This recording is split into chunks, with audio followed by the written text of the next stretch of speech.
Hello everyone, and welcome to another part of What If the World Devourer was in Highschool DxD. If you enjoy, please like, subscribe, share the video. It really helps motivate me to make more. I did not write this story. The writer is Wacko12. Please support them. Now let's dive in. 1,700 years ago, England. After saving Merlin and introductions, the duo took shelter at Merlin's home, a cave. It was dug in quite deep, filled with various items, as well as a straw bed. It was clear to Magnus that Merlin had been living in here for a long time. Anyways, after the two had gotten settled, Merlin prepared a fire, roasting some rabbits he had killed. Once they had eaten, Magnus had explained where he was. "So, you're saying that you're from another world?" Merlin asked. Magnus nodded. He wasn't sure if he should be telling the young teenager all of this, but if he could earn Merlin's trust, it might help the player learn more about his current situation. "Yes, I come from a place called Yggdrasil." "Yggdrasil?" Merlin repeated, surprised.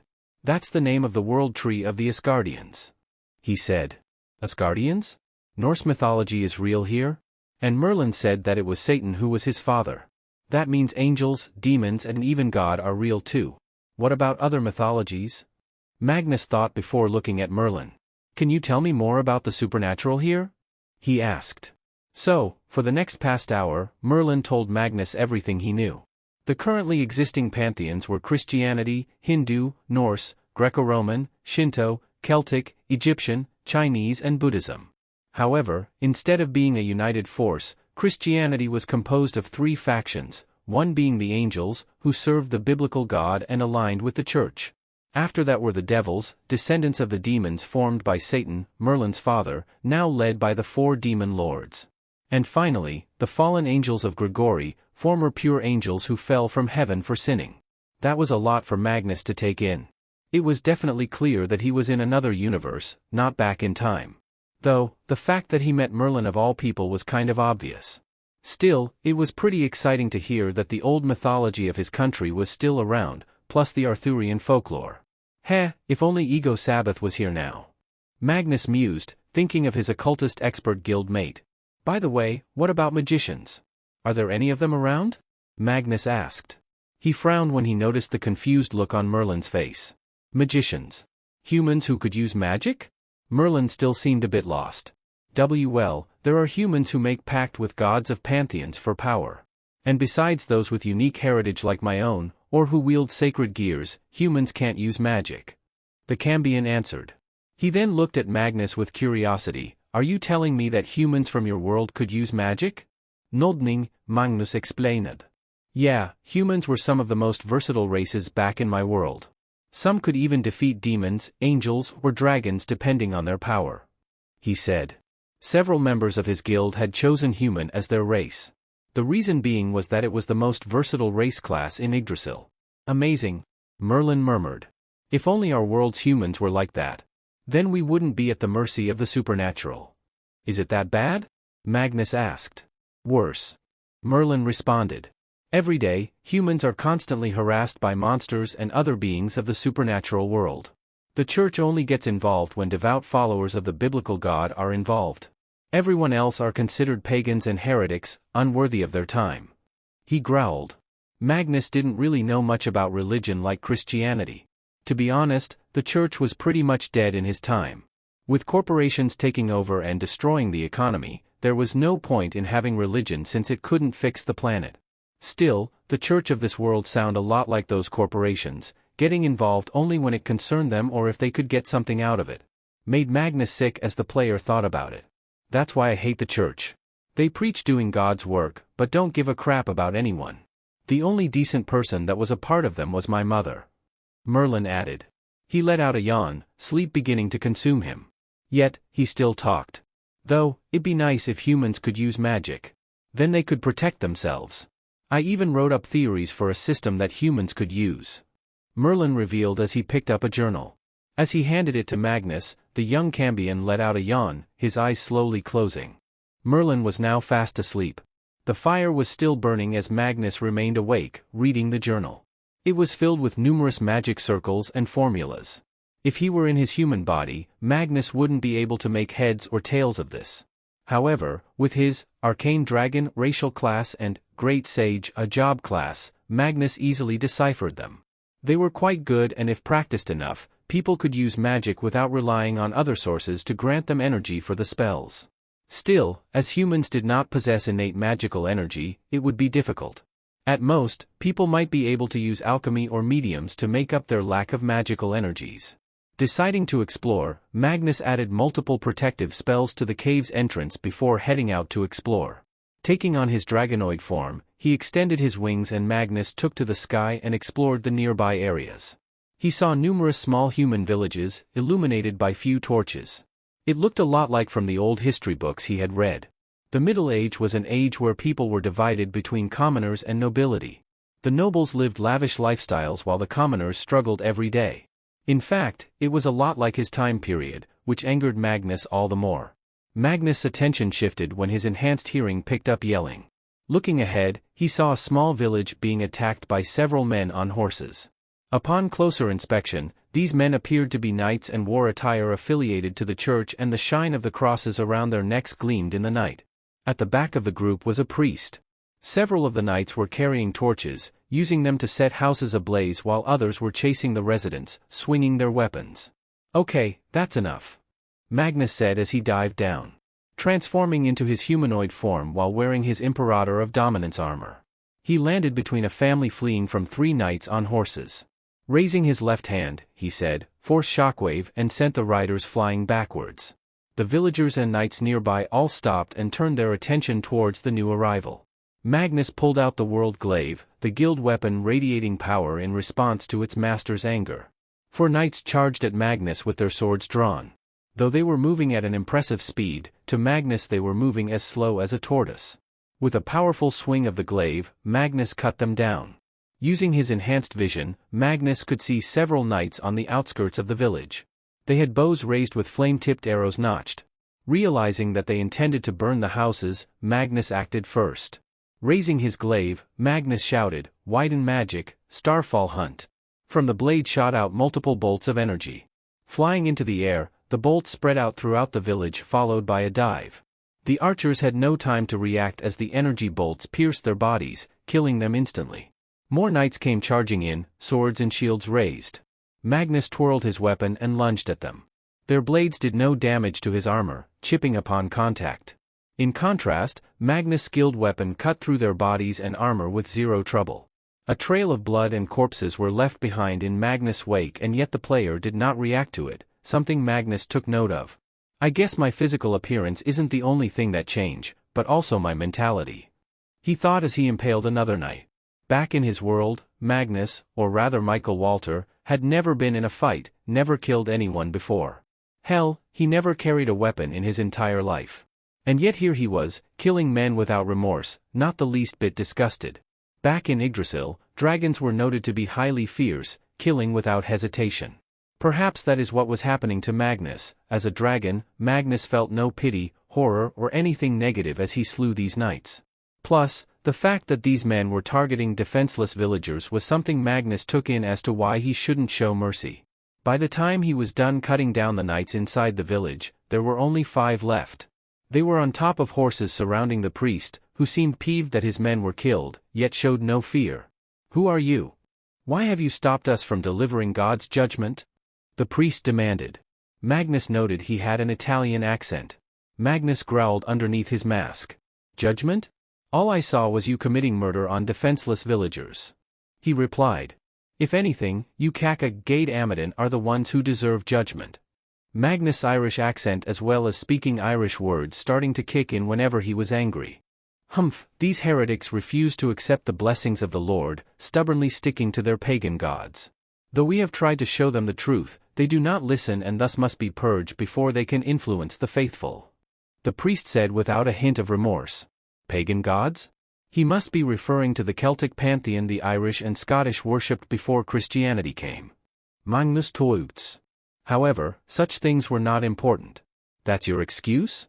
I thought it would be something a bit more creative, but this just proves what a nutjob you are," Magnus said. "Humph. An abomination such as yourself has no say in the work of the holy. Now face God's wrath," the priest declared. Suddenly the cross around his neck began to glow. Magnus could feel the holy energy radiating from the cross and engulfing the priest. It was a lot like the priest class from Yggdrasil. Magnus also recalled Merlin telling him that humans who affiliated themselves with a single or many gods are capable of using magic. Guess they'll give power to anyone. Once the energy was at its peak, the priest fired a powerful beam of holy energy at Magnus. Though to anyone else, this would have been threatening, this beam was about tier 4. Thus, Magnus didn't even bother to dodge it as the beam harmlessly bounced off his armor. The look on the priest's face, as well as his knight's, was priceless. How did you survive that? Magnus huffed, deciding the question wasn't worth answering. Raising his right hand, Magnus used his own spell. Maximize Magic, Dragon Flamethrower. Shooting out of Magnus' hand was a stream of fire in the shape of an eastern dragon.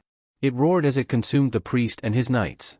They didn't get a chance to scream as their bodies were quickly reduced to ashes. That was pretty quick. I didn't think they'd be so weak against a simple tier 5 spell. Magnus thought as he watched the ashes scatter into the wind. Rain began to soon pour down, as if washing away the feeling of battle around village. Turning around, Magnus watched as the flames on the houses and fields were doused. The villagers were nowhere in sight, but Magnus' senses could detect that they were still alive, no doubt taking shelter somewhere. Since he didn't want to scare them any further, he decided to leave, though not before leaving behind a large bag of coins he looted from the dead knights and priests for them. Later Magnus returned to the cave.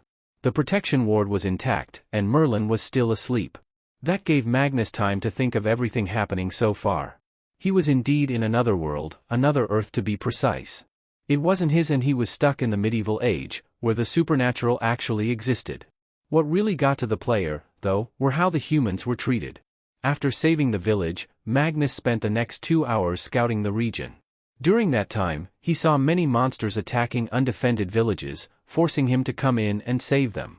When he got the chance, Magnus managed to locate where the main gathering of the church for the area was. To his disgust, he watched as villagers were forced to pay tribute, forsake their old ways and practice Christianity just so they could have protection. It's too much like home. Magnus muttered under his breath.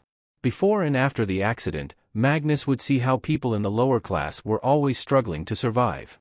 Whether it be food, health, or housing, every day was hardship. And yet, the upper class, those with close ties to the corporations, prospered and went along with their lives without a care in the world. They would even treat the lower class as bugs, not even worth their time, or as if their lives were expendable. For someone who was open-minded like Magnus, it was unbearable. It was up to people like Merlin to change these situations. Speaking of Merlin, the kid had a good heart. Despite his origins, the Cambion wanted to help a race that would otherwise scorn him. And Magnus felt compelled to help him, if out of respect and similar thinking and nothing else. The Dragonoid's thoughts went back to his journal and research notes, recalling how similar Merlin's ideas were towards the tier magic of Yggdrasil. Wait. That's it. Magnus thought as he stood up. In his possession was an item, a world item, that could make Merlin's goal easier. It was risky, there was no telling how it would affect this world, but it was worth a shot, right? With that in mind, Magnus activated the world item, one of the top 20. 5 elements overcoming. 7th heaven. Seated on his throne in heaven, Yahweh, or God of the Bible, gasped. Standing up, the middle-aged man with shoulder-length platinum blonde hair, fair skin, blue eyes and a small beard, wearing a simple white cloak and golden sandals, looked at the large clear pool in front of his throne. From the reflection of the water, he could see all of his creation. Behind him were the advanced and mystical machinery that made up his system and the sacred gear system, all of which protected by a powerful barrier. The reason why Yahweh stood up so quickly because he felt a disturbance. A powerful pulse of energy originating from Earth and spreading across the planet. Fearing it was the work of Satan and his demons, Yahweh began investigating. First thing he did was check the systems, to ensure they were not tampered with. Fortunately, there were no abnormalities. Then Yahweh quickly began scanning every inch of the planet. Searching through the water, he could see no signs of changes to the environment. Nor were there any changes to the humans, none physically. To Yahweh's shock, numerous humans were displaying their own magical energies, which should be impossible. And yet, whatever had just happened, gave humans the power to use magic without aligning themselves with a god. Only an extremely powerful being or object could do such a thing, and the only being he could think of was the infinite dragon god, and it had no concern of human affairs. His musings were broken. Two beings teleported into his throne room. They were Michael and Gabriel, the former already in his armor and wielding his sword, while the latter had a look of concern on her face. "Father, are you all right?" Gabriel asked worriedly. "I am fine, Gabriel," Yahweh assured his daughter. He felt himself calm down in her presence, as it always had that effect on him. "We felt the strange pulse of energy and quickly came here to make sure you were okay," Michael said, his eyes sweeping the room for any possible signs of an attack. Yahweh looked at them. "How is the rest of heaven?" he asked. "There are no signs of damage or breaches. Some of the lower-ranked angels are a bit shaken up by the energy wave. Uriel, Raphael and the other seraphs are currently seeing to the matter." Gabriel answered. "Father, just what was that power? I never felt anything like it before." "Neither have I. It was completely foreign to me," commented Yahweh. "Could it perhaps be the demons? Or the Grigori? This might be a new tactics of theirs to sway the humans under their thrall and invade us," Michael suggested. Yahweh sighed. "Michael has always been like this, acting stern and paranoid. Though he brought up a good point, the biblical God felt there was something different about this. I don't believe that is the case, Michael. This feeling was strong enough that the other pantheons most likely felt it too. Satan would use deception and be discreet about it before making a big move.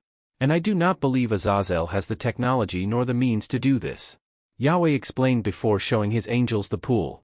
What they saw made the seraphs look on in surprise. Normal humans with their own innate magical energies. "That's impossible," Michael exclaimed. "Yet the proof is right there, my son. Whatever has happened has allowed humans to now wield magic without an outside source.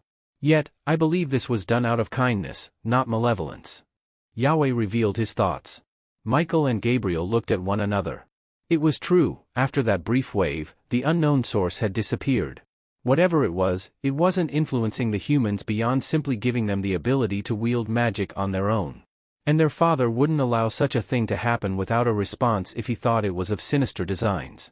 "Then, what are your orders, father?" Michael asked, dismissing his weapon. Yahweh scratched his beard before replying. "For now, we observe. See where this lead, while trying to find the one who caused this. Once we do that, I'll go and confront them to learn their intentions." The next morning, with Magnus and Merlin, the duo was now looking over a small town from a nearby cliff. Magnus had removed his world champion armor, instead replacing it with relic-class items including a brown and cloak and light armor. Strapped to his waist was a long sword resting against his left thigh. He was in full-on human form, making him look like an older version of the Cambion almost. Merlin was wearing his hooded white robe, blue pants and brown boots. Over his shoulders was a sack while he carried a wooden staff in his right hand. "I can feel several small sources of magical energy down there," Merlin mused as he adjusted his hood. "It looks like you were telling the truth." 3 hours ago, Magnus had told an awoken Merlin of what he had done. Using the 5 elements overcoming to alter the magic system of this world. Now instead of requiring gods and other high-level supernatural entities to supply them with magical energy, humans could now use magic on their own. However, such a sudden change would naturally gather much attention, some good, some bad, and some neutral. With Merlin's theories and new magic formulas, it would be possible to help humans to use their new powers wisely, without harming themselves or others. Merlin was surprised by what Magnus did, but also grateful.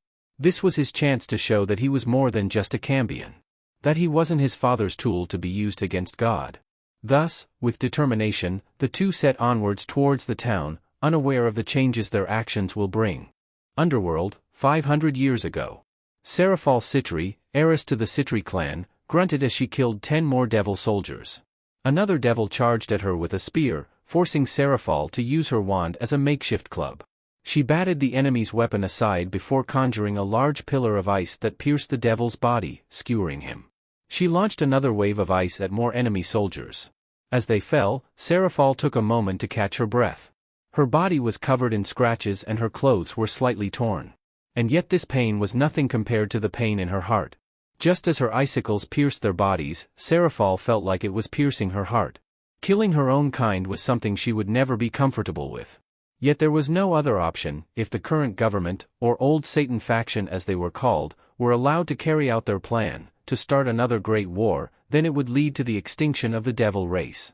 That is why people like Seraphol, as well as Surzex, Ajuka and Falbium rebelled against the descendants of the original Satans. Their group, the Anti-Satan faction, had the support of several of the surviving pillars, including their own houses.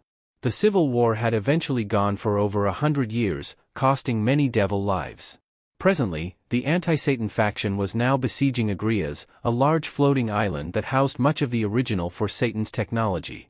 If they could take that, then it would be a step away from taking the capital Lucifad and finally ending this war. However, the old Satan faction predicted this and thus stationed a large force to defend the floating island. They also dispatched armies to attack other important areas, thus causing the rebels to split their own in response. The other three leaders had been forced to fight in those areas, thus leaving Seraphol to take Agrias. And despite having Satan-class powers, the numerous enemies and attacks were taking their toll on her. Seraphol-sama! Another wave is incoming! A young Ruval Phoenix shouted. The young heir had no wounds thanks to his clan's regenerating abilities, but he was clearly exhausted from having used so much magic. Sure enough, at least 5 dozen devils were descending. They were all ultimate class with a few Satan class. They remained a safe distance before readying their spells. The magic circles began to merge into one large circle for a powerful bombardment attack. The heiress could tell that this time it would be a full-blown bombardment. Judging by the amount of demonic power being generated, the combined force would injure someone as strong as her severely, especially since she had been exhausting her powers for the past 6 hours. Everyone! Defensive barriers! She ordered to her forces. Raising her wand, Seraphol conjured a large magic circle, which was soon reinforced by the others. Despite that, the barrier wouldn't be able to stop the full barrage of spells coming their way. The Citri heiress braced for impact when suddenly, "Maximize magic, Wall of Babylon." Following the voice, a surge of immense magical energy began to expand across the battlefield. Suddenly a large wall, covered in various pictures and runes popped out of the ground between Seraphol's forces and the oncoming attacks. The spells bounced off the large structure, explosions filling the air as the protective barrier held firm. The spells all flew back to the ones who cast them, killing or injuring them. It was only after the last wave of spells struck did the wall crumble, having served its purpose. Seraphol couldn't help but release a sigh of relief, lowering her own barrier. Still, that didn't mean they were in the clear as she did not know who had cast the spell that saved their lives. However, that question was soon answered. Hovering above devils was a large, majestic gray-scaled dragon. Its orange eyes radiated power that surpassed that of even Surzex and Ajukas combined. Turning its head around, it looked down at Seraphol and the rebels. The Citri couldn't help but shiver at the presence the dragon gave as it turned its focus back on the old Satan faction. Its body began to glow, and the dragon had transformed into an armor-wearing human with dragon wings and a tail sticking out. In their right hand was a majestic glaive that gave off a divine aura. It only took a glance for Seraphol to recognize who this person was, and how couldn't she? Floating before her was none other than Magnus Dragon, the mystic battle dragon. The dragon who raised Merlin Ambrosius, the first magician. The same dragon who changed the way of magic forever and was said to be on par with the Ouroboros dragon. The devils of the old Satan faction were immediately upon him, firing various magical attacks that were fueled with demonic energy. However, they didn't even scratch Magnus' armor, merely bouncing off or were nullified by Magnus' high-tier magical immunity. Raising both hands, he said loudly, "Meteor fall." There was a massive surge of magic emitting from Magnus as he cast the 10th tier spell. At first nothing happening, then the clouds began to shift and a large sound of something falling made everyone look up. Coming down from the sky was a large meteor. Shimmering light, the meteor blinded all the devils present. The old Satan faction forces tried to throw up defensive barriers, but it was no match as the meteor ripped through the air and hit its intended target, crushing the devils under its mass before striking Lucifad. Upon impact, the meteor let out a burst of explosion. Everything the massive explosion touched was flattened, as well as pulverizing any surrounding targets. The rebel devils could only look on in a mixture of shock and fear of how this newcomer single-handedly wiped out an army of ultimate and Satan-class devils with no trouble at all and destroyed half a city to boot. Seraphol, who was the closes, could feel the power radiating from Magnus. She recognized it as the new form of magic that appeared 1,700 years ago. When humans no longer needed to make contracts with gods, devils, or other supernatural beings, and could use what was called tier magic, introduced by Magnus Dragon and taught by Merlin Ambrosius. It was both awe-inspiring and arousing, much to her embarrassment. If her friends saw her blushing face, then they would never let her live this one down. Speaking of friends, Seraphal, a familiar voice shouted. Turning towards its source, Seraphal was surprised to see Surzex, Ajuka and Falbium flying towards her. Behind them were their forces. Seraphal also took note of the gray-haired woman flying beside Surzex. She recognized her as Graphia Lucifuge, a member of the Lucifuge family, loyal to Lucifer and his descendants. Why was she here? And why was she so close to Surzex? Seraphal shook her head. Now wasn't the time for that. What happened at your battles? Did you win? The Citri heiress asked. We were at a stalemate when suddenly dragons came flying in. Many of different shapes and sizes, with abilities I've never seen before. They completely demolished the enemy forces, allowing us to disengage and come here. Surzex explained. Looks like the cause was him. The four looked up at Magnus, who by then was joined by Sol and several dozen dragons. The Gremory heir flew up towards Magnus, followed by Ajuka, Falbium and Seraphal. Graphia chose to remain behind, and against Surzex's wishes, under guard. Sensing their approach, Magnus turned around. Retracting his helmet revealed his human face, with the addition of light brownish horns sticking out from his forehead. His golden-orange eyes gazed upon the four devils with neutrality. Sol moved in front of her master. Deciding to speak first, Surzex approached Magnus. Greetings, Lord Magnus Dragon. I am Surzex Gremory. These are my compatriots, Ajuka Astaroth, Seraphal Citri and Falbium Glagia Labelas. The three mentioned devils bowed their heads. We are the leaders of the anti-Satan faction, the ones you and your forces assisted. You have our deepest gratitude. Magnus snorted, signaling Sol to move aside. I didn't do this for you. Had the old Satan faction been allowed to win, they would start a second great war. Such a conflict would drag the other pantheons, including my home and charges. Magnus looked at the burning remains of Lucifad. But you already knew that, didn't you? Surzex frowned but nodded in agreement. It was one of the main reasons why this civil war had started in the first place. The devil race had already lost a great deal of their numbers from the Great War. Yet the descendants of the original Satans were determined to reignite the conflict just for the sake of their vanity. The four young leaders knew if they were allowed to do that, then their kind would suffer even more, perhaps even extinction. Seeing the understanding look in their eyes, Magnus continued. I've crippled their armies. You should have no trouble in dealing with the remainders and ousting the leaders. Afterwards, the rest is up to you. I pray that you four guide your people towards a better path. With those words, Magnus opened a gate in front of him. With one last look at the future leaders of the underworld, the primordial dragon emperor left, followed by his royal guard captain and summons. 400 years later. Evil pieces? Magnus Kuhulnad Posh. Is that what they're called? From the information we gathered, yes, your majesty, that is the name the devils are using. Reported Pars, warden of the 20th floor and head of Lemuria's spy and intelligence network. Just because Magnus chose to remain isolated didn't mean that they were out of the loop of what was going outside their borders. In the half a century since the Devil Civil War ended, the Devil faction had disappeared from the spotlight of the supernatural. No doubt to recover their losses and focus on reorganizing their government and military.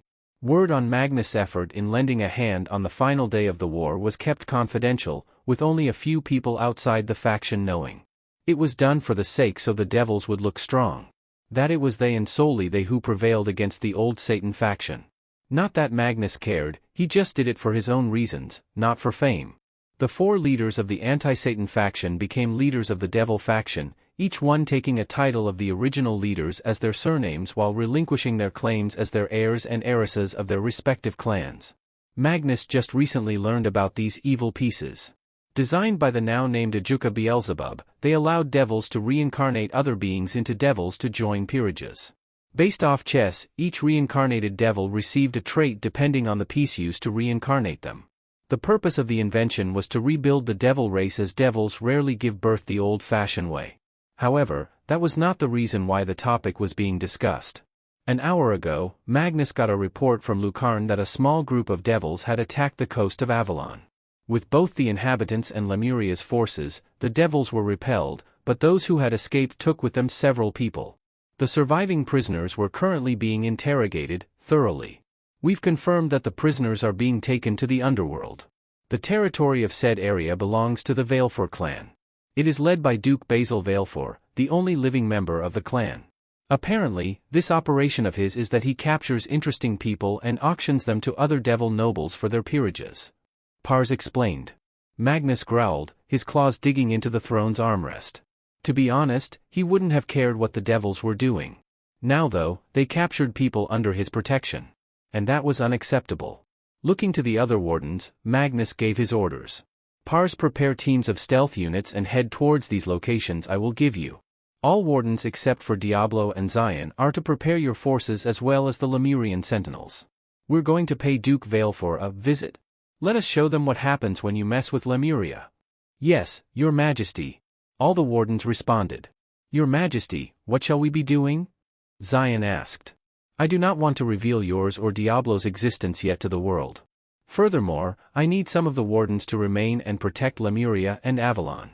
Coordinate with Lord Oberon and Lady Titania on tightening defenses until we return.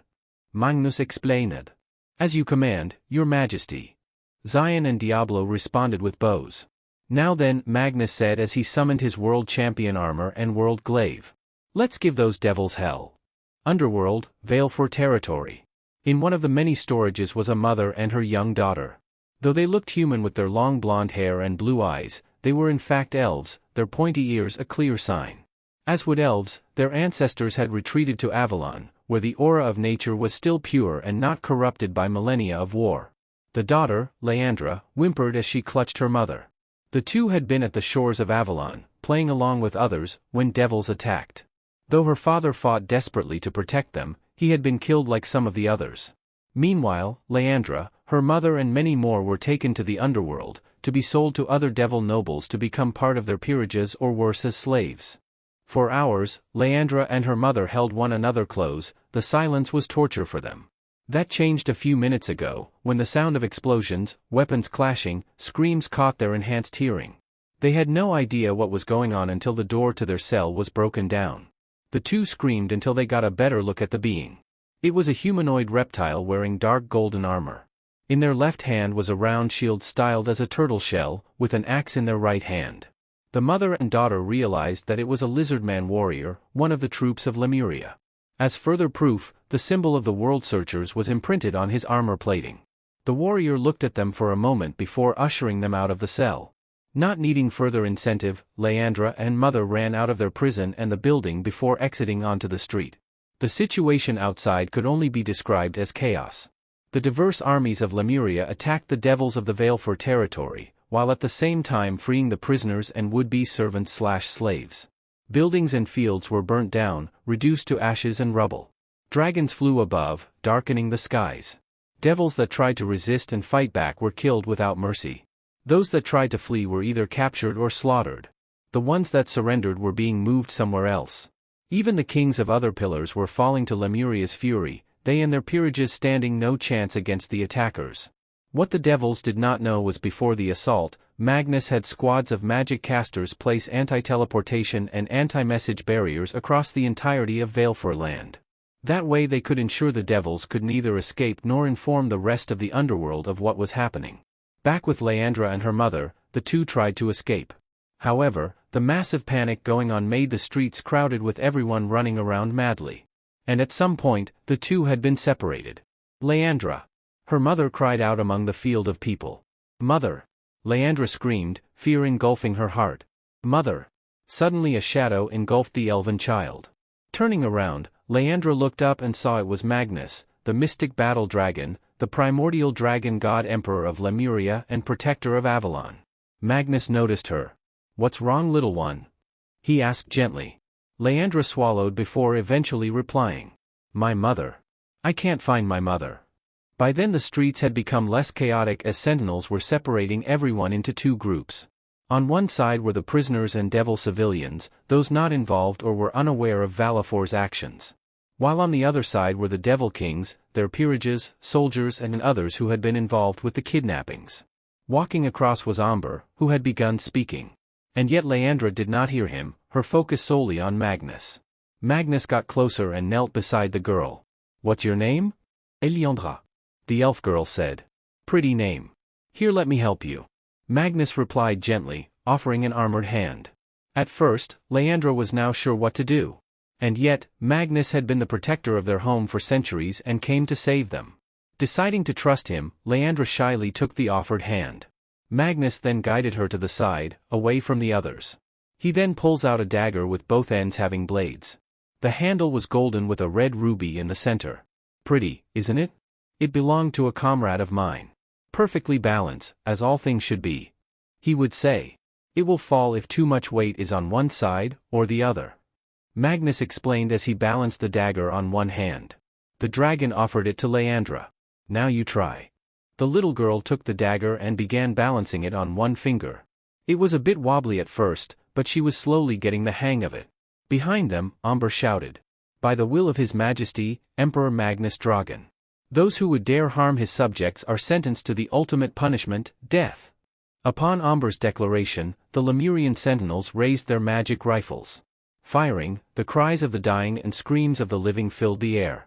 Leandra nearly looked back but was stopped by Magnus. Don't get distracted, concentrate. Taking Magnus' words, Leandra did indeed concentrate and soon she was balancing the dagger perfectly. There you go, Magnus said, giving her a smile, which she returned. Shall we go find your mother now? Magnus asked.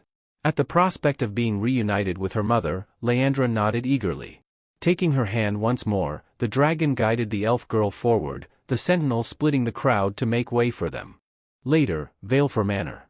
After reuniting the elf girl with her mother, Magnus had all the prisoners sent to Avalon. He was well aware that a lot of them were not from Avalon and had promised to bring them home once the current situation was dealt with. As for said situation, Magnus had arrived at the mansion where Duke Basil Valefor lived. Surrounding it were several dozen dragonoid Goliaths and level 50 elf rangers under Chorus's command. Nearby were several bodies lying on blood-stained ground. It would appear that a few devils inside the manor had tried to escape or fight. Their corpses were the results of said effort. Many of them had magical arrows in their bodies, showing the incredible marksmanship of the rangers. Remain here and ensure no one leaves. But the Duke is mine. Magnus ordered Chorus, who was securing the perimeter. As you command, Your Majesty. Chorus bowed. The beast tamer watched as her emperor headed towards the manor. Using his draconic senses, Magnus immediately picked up the Duke as he was cowering in his private office. Not wasting time, Magnus blew open the walls of said office, startling the devil. Basil was a man who appeared in his 30s. His long grayish-white hair was tied into a ponytail. He wore blue and white noble clothes that matched his blue eyes. The devil had pale skin that seemed to turn even whiter as he looked up Magnus' form. So, you're the one who kidnapped my people? Magnus said. You're as pathetic looking as I imagined. He added. Damn you. Who do you think you are, filthy dragon? Basil demanded. That's a question you should ask yourself. Magnus replied. He gently touched the floor, retracting his wings. His helmet had already covered his face. The dragon summoned the world glaive. I am the current head of the Valefor clan, one of noble devil pillars. It is my right as a superior being to treat inferior beings such as them as tools. For that is all they are. Basil hissed. He gathered up demonic power in his hands. Multiple magic circles appeared in the air around him. Once he was ready, Basil fired a barrage of demonic energy bolts at Magnus. The World Eater sighed as he swung his weapon. The glaive easily dispersed the attacks with no trouble. Dragonklov, Magnus muttered. A large draconic hand materialized into existence and launched itself at Basil. The Valefor head had no time to evade as the hand slammed him against the wall behind. Its grip tightened, causing the devil to cough out blood. Magnus then calmly walked up towards Basil. With his left hand he grabbed the devil by the throat. The once proud, fearless and haughty look on the devil was now gone. Replaced with fear. Just as Magnus wanted. And thus, I clothe my naked villainy with old odd ends stolen forth from Holy Writ and seem a saint when most I play the devil. Magnus recitated. His form began to shift into his dragonoid appearance. Magnus' size began to increase, his face taking the form of a grey dragon face. He gained hind legs and a tail materializing from his rear. Please. Have mercy. Basil begged. Oh, not tonight, Duke, not tonight. Magnus hissed as he put up an anti-sound barrier spell around the room. With that barrier up, no one heard the Duke's screams of terror and agony. 30 minutes later, Magnus, now back in human form, exited the burning mansion. The primordial dragon emperor had ordered the complete destruction of the manor, as well as taking anything of value from the place. At least Lemuria will be able to put them to better use. Waiting for him were Amber and Chorus. The vampire and elf were both kneeling before him. Your Majesty, as per your orders we have evacuated everyone back to Avalon. We're still working on organizing those from other pantheons. Amber reported. Perse has also reported back, all parameters of his mission went with complete success. Good. With this, we'll be able to leave a good impression on the other factions. Chorus, how did things go on your end? Magnus asked. The High Elf held out a scroll. On this is a list of those who were already sold to some devil nobles to become a part of their peerages. They are the only ones we still need to retrieve. Then it is as I feared. Magnus sighed. He had hoped he would have been able to get here in time, but it seems like it wasn't the case. Taking the scroll, the dragon ordered, have our forces fall back and reorganize. Prep the Elida for use. Perse and his forces are to maintain their positions until further notice. Yes, Your Majesty. Chorus and Amber replied. However, what will you be doing? Asked Chorus. Magnus sat on a destroyed pillar. He plunged the bottom of World Glaive into the ground, then put his helmet on top of the blade. Then looking at his wardens, Magnus replied with a single word. Wait. An hour later. Damn it. I should have seen this coming. Surzex cursed to himself. Ever since his best friend, now Ajuka Beelzebub, had created the evil pieces as a mean to rebuild their race, Surzex could see future problems ahead with this. Of course, Ajuka wasn't blind to how other factions and races would react to his invention. Nor were the new four great Satans oblivious that some members of their kind might try to abuse the evil pieces. The new leaders of Devilkind worked hard to ensure that they were different from their ancestors, with Seraphal traveling to different factions to work out treaties and or at least create a neutral ground. Sadly, the true nature of devils remained, as many nobles fell to their vices. And now with the evil pieces, they headed out into the world to find members to join their peerages. Some were able to convince others to become their servants, while others used force, even murder to reincarnate individuals they desired. Despite his position as Lucifer, there was little Surzex or the other Satans could do. Those who had committed such acts were high-ranked, even heirs or heads of the surviving pillars. They were well protected and could not be brought in through the legal system. It didn't help that Zekrom Baal, the original head of the Baal clan, also had a hand in protecting said devils. Though in Zekrom's case, it was also to maintain the balance within devil society. With so few pillars left, they couldn't risk any more uprisings or battles. His protection also extended towards Basil Valefor. The last head of the Valefor clan had become popular with many members of the other pillars the past few decades. Surzex had his suspicions in Basil's new business, but he could do little to instigate an investigation on him, not when Basil was shielded by many influential people. The Lucifer feared that if any of the other factions learned of Basil's activities, there would be little that could be done to stop them from attacking the Valefor territory. Eventually Surzek's fear came to pass when all connection to said territory was lost. It first came to the redhead's attention when 4 hours ago, powerful magical energies could be felt, followed by a report of a large barrier covering the entire territory of the Valefor clan. It was only worsened when it was learned that many devil nobles were also trapped in the barrier, with no one being able to teleport in or out. Many pillar heads and representatives gathered at the council in Lilith, demanding an explanation of these events or what the Satans were planning to do about it. Falbium was already gathering a force of 10,000 soldiers, including several high-class, ultimate-class and a few Satan-class devils when the barrier dispersed. It was mere seconds after that was when a new power was felt sweeping across much of the underworld. It was so strong and dense that the weaker devils either lose consciousness or could not remain standing. Even the stronger ones were having trouble breathing. For the four Satans, they knew this aura, from a century ago. It belonged to none other than Magnus Dragon. At that moment, Surzek's fears were realized. Basil Valefor had kidnapped people under Magnus' protection and had angered the dragon. When the oppressive aura finally died down, Surzex and his colleagues were quick to act. Reorganizing the task force, the army teleported towards the Valefor manor, or what remained of it. What welcomed the devils were the burned ruins of the mansion. The fire had already gone out, leaving only ash and stone. The bodies of the slain devils still laid where they died. Everything was in absolute ruins. While the veteran soldiers held fast, the younger devils were disturbed by this much carnage and destruction.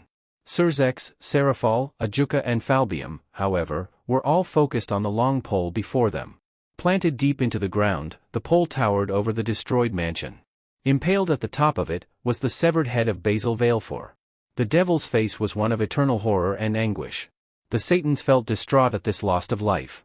So many devils dead, and they weren't able to do a thing about it, despite being sworn to protect devilkind. But for now, their focus shifted towards the person responsible. There, sitting beside the pole, was none other than Magnus Dragon. The primordial dragon emperor looked at the arriving devils. "I know what it's like to lose," he said as he got to his feet. "To feel so desperately that you're right, yet to fail, nonetheless. It's frightening. Turns the legs to jelly." "I ask you, to what end?" Magnus asked rhetorically, pulling out the world glaive, making his way towards the four Satans. "Dread it. Run from it.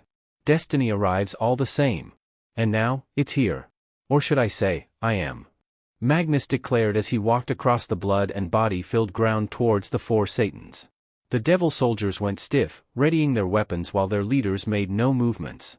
"Lord Dragon, why are you here? Why do all this?" Surzex asked of all things. Magnus snorted. "Such a stupid question, Surzex Gremory. You should know the answer." He pointed his blade at Basil's severed head. "He stole a dragon's treasure. A bad move that brought fatal consequences. It didn't have to be this way, Lord Dragon. We could have helped." Ajuka tried to argue but was cut off by a glare from the dragon. "You of all people should not be speaking. Your evil pieces are the root of all this. Turning people into devils. Forcing them to become your slaves." Magnus snarled. His tail cracked against the ground, leaving spiderwebs on the concrete. "And I know what you lot would do if I sent you word of this. You would just shrug it off or find some kind of political strategy to take the blame off yourselves." Seraphol spoke next. Her voice filled with grief and desperation. "No. That's not true. We would never allow this." "Enough." Finally fed up, Magnus roared. Many of the devil soldiers backed away in fright as the dragon's voice caused the ground to tremble a little. Taking out the same papers Chorus gave him, Magnus looked at Surzex. "This here are files we recovered. The names here are those of my people who had already been taken by kings. Return them to me. Those people are no doubt already reincarnated," Falbium said. He and the others would gladly return them if they could, but the political hellstorm that would follow would be tremendous. Their kings, who are all high-ranked nobles, would never allow it. "This isn't something that can be done on a whim. But yet it can and will be," Magnus declared, not the least bit bothered by their words. "You have 1 hour to bring them here, alive and unharmed. And if they are not returned to me by then what I'll do to you, your people, your homes, and your lands. It will make all this look tame," Magnus announced. The way he spoke, the devils knew that Magnus was being serious. On one hand, they could try and fight him, force him to stand down. But Surzex was well aware just how powerful Magnus was. There was no way they would get out unscathed or without large collateral damage. Thus, he tried to end this peacefully. "Please, there is no need for this to get any worse." His words made Magnus chuckle darkly. "I'm just getting warmed up. This is von Clausewitz shit, total fucking war.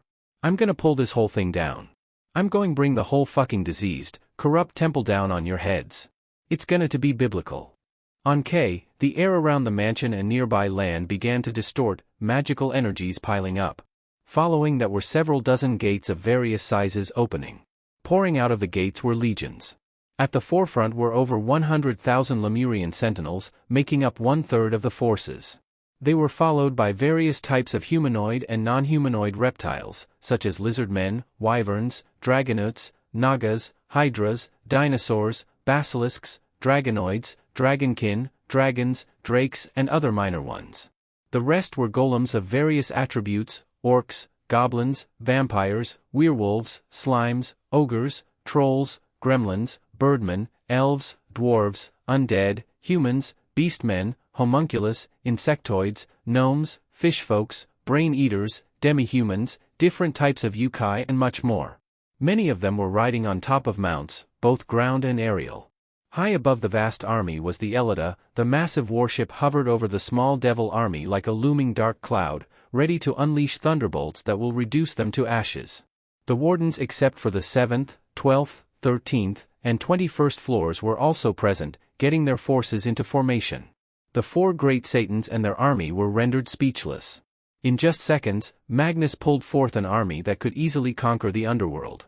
And it wasn't just numbers, many of the individuals had powers comparable to Satan class, with a few equaling even Surzex and Ajuka. They made the 10,000 devils present look like a militia. The massive army left some of the devils unresponsive, any feelings of confidence and hope dashed completely. As I said, Magnus repeated, tossing the rolled-up papers to Surzex. 1 hour. Some time later, majestic island of Lemuria, Magnus' private office. Have the rescued showed any discomfort or odd behavior? Magnus asked, sitting in his chair. In his office were Mortem and Easy Y. The primordial dragon emperor was wearing white-blue, golden trim robe of high material. It had been a day since Magnus and his forces invaded the underworld, destroying one of the pillars. Under the threat of being wiped out by a clearly superior force, the devils gave in to Magnus' demands and returned every person who had been taken from Avalon. Magnus had dispatched his dragonoid Goliaths to ensure that everything went smoothly. There had been times when force had to be used, but Surzex and the others had managed to complete the task before the hour was up. Afterwards, Magnus declared that should any devils be within a mile of Avalon's shores, they would be killed. Once that was said, he and his forces returned to Lemuria with the freed prisoners. Next came organizing those who were from other pantheons, quickly returning them to their homes once everything checked out okay. Magnus' efforts in this earned him much gratitude from the other factions, as well as his other action. So far there have been no signs of abnormalities among the former prisoners physically. Easy Y reported. However, I believe we should be careful just in case. Such an experience will no doubt cause some mental trauma or other psychological issues. MHM agreed. Replied the dragon. Tell Lord Oberon that we will be ready to assist should something like that arise. What about Par's mission? Any new developments on that? Par's mission had been to send teams of stealth monsters to the various territories of other factions. It was under Magnus' reasoning that there would be devils in those areas too, searching for future servants. These devils were captured and presented to the respective faction leaders, who were then informed of the situation regarding the late Veilfor head's business. Enraged, the leaders demanded reparation for the kidnappings of their people, or else they would execute the captive devils, many of whom were nobles. Furthermore, factions banned any devils from entering their territories without permission, which had to be approved of by half of the leaders of the other pantheons. The outcome of all this would not look good for the devils. The rate of repopulating their race would be decreased significantly, along with their reputation among the other factions. In reverse, the views towards Magnus and Lemuria went up. It was a win-win so long as Magnus was concerned. The captive devils have been released, with anyone who had been reincarnated returned to their respective factions. Easy Y said. The leaders of these factions give their thanks for informing them of these events. However, Your Majesty, was it truly wise to use one of the Yi shooting stars for this? Asked Mortem. The Avalon inhabitants who had been sold and reincarnated were feeling negative effects from their devil status as the energy around Avalon was of divine origin. To save them and free them from a fate they did not choose, Magnus used one of the rare divine items, a ring called Shooting Star, to activate the supertier spell, Wish upon a Star, to remove the evil pieces. The process had worked, and said objects were expelled from said people. Naturally. I swore an oath to Merlin I would protect all those who live on Avalon, just as I will do for those in Lemuria. I could not allow those poor souls to live on while suffering. It was a necessary sacrifice. Stated Magnus firmly. Course Your Majesty. Please forgive my rudeness. Mortem bowed his head deeply. Once again, I am moved by your kindness, Your Majesty. Easy Y said to her creator. Thank you Easy Y. Magnus replied. He let out a sigh as he leaned back. Now I like to be alone for. I need some time to organize my thoughts on future events. As you command, Your Majesty. Both wardens said. The two promptly left to give their leader some well-deserved alone time. Unknown location. Valley, clad in his scale mail, dodged a beam of draconic energy. The source was a large purple snake that hissed as it followed the Cambion. It hissed and lunged at Valley, mouth open to reveal its fangs. Charging up his demonic power, Valley fired two powerful energy blasts at the snake, hitting its face directly. However, the serpent did not show any signs of stopping, though it did take some damage from the attack. It opened its jaw and tried to chomp on Valley, only for the young man to fly out of the way and launch another attack on the serpent, avoiding its attacks. Off to the side was Ophis, still on her swing that Magnus had Barrett construct for the dragon god. Ever since Valley had healed, he had gotten into training. Sometimes he would spar with his teammates, other times Ophis would conjure a snake made from her own powers. Ophis was more than happy to comply with Vala's request. If the White Dragon Emperor could just defeat one of Magnus' wardens, then the Primordial Dragon Emperor would help Ophis regain her silence. In terms of raw power, Ophis had the advantage over Magnus. However, Magnus' magical energy was greater than hers, plus he had different weapons and armor that allowed him versatility. There was also his high resistance to Ophis' draconic power, making it difficult for her to wound him. Last but not least was his true form, which Magnus had called the Devouring Dragon of Worlds. When Ophis had witnessed it, she had felt fear for the first time in her long infinite life. For the power it released was something she had never seen before. It just made her all the more determined to win this bet she made with Magnus. Back to the present, the mock battle was nearly over. After a few more minutes Valley finally defeated the snake. The creature faded away, dispersing into energy which Ophis absorbed back into her. The serpent's strength was equivalent to Satan class, the same level of power as Valley, so it wasn't much of a surprise that he appeared a bit exhausted. Deactivating his balance breaker, Valley walked over to Ophis and sat down on the grass to recover. It was at that moment Biko appeared. "Well, looks like you had quite the workout," the Monkey King commented. "Fighting those things 5 consecutive times, surprise you're not unconscious." "What are the others doing?" Valley asked, ignoring Biko's words. The monkey yokai shrugged. Last I checked, Kuroko went wandering about somewhere. I think she took an interest in those fellows from Lemuria or something. As for the Pendragons, they went back home to look up stuff about Magnus. Arthur seemed rather curious in someone named Ritter Schwert. Biko explained. Ritter Schwert, a warden of Lemuria and the one who trained King Arthur in swordsmanship. Ophis summarized as she swung on her swing. Valley nodded. That explains why those two are interested, plus that dragon raised Merlin. Regarding the wardens, however, the one I fought, Diablo, said something that caught my attention.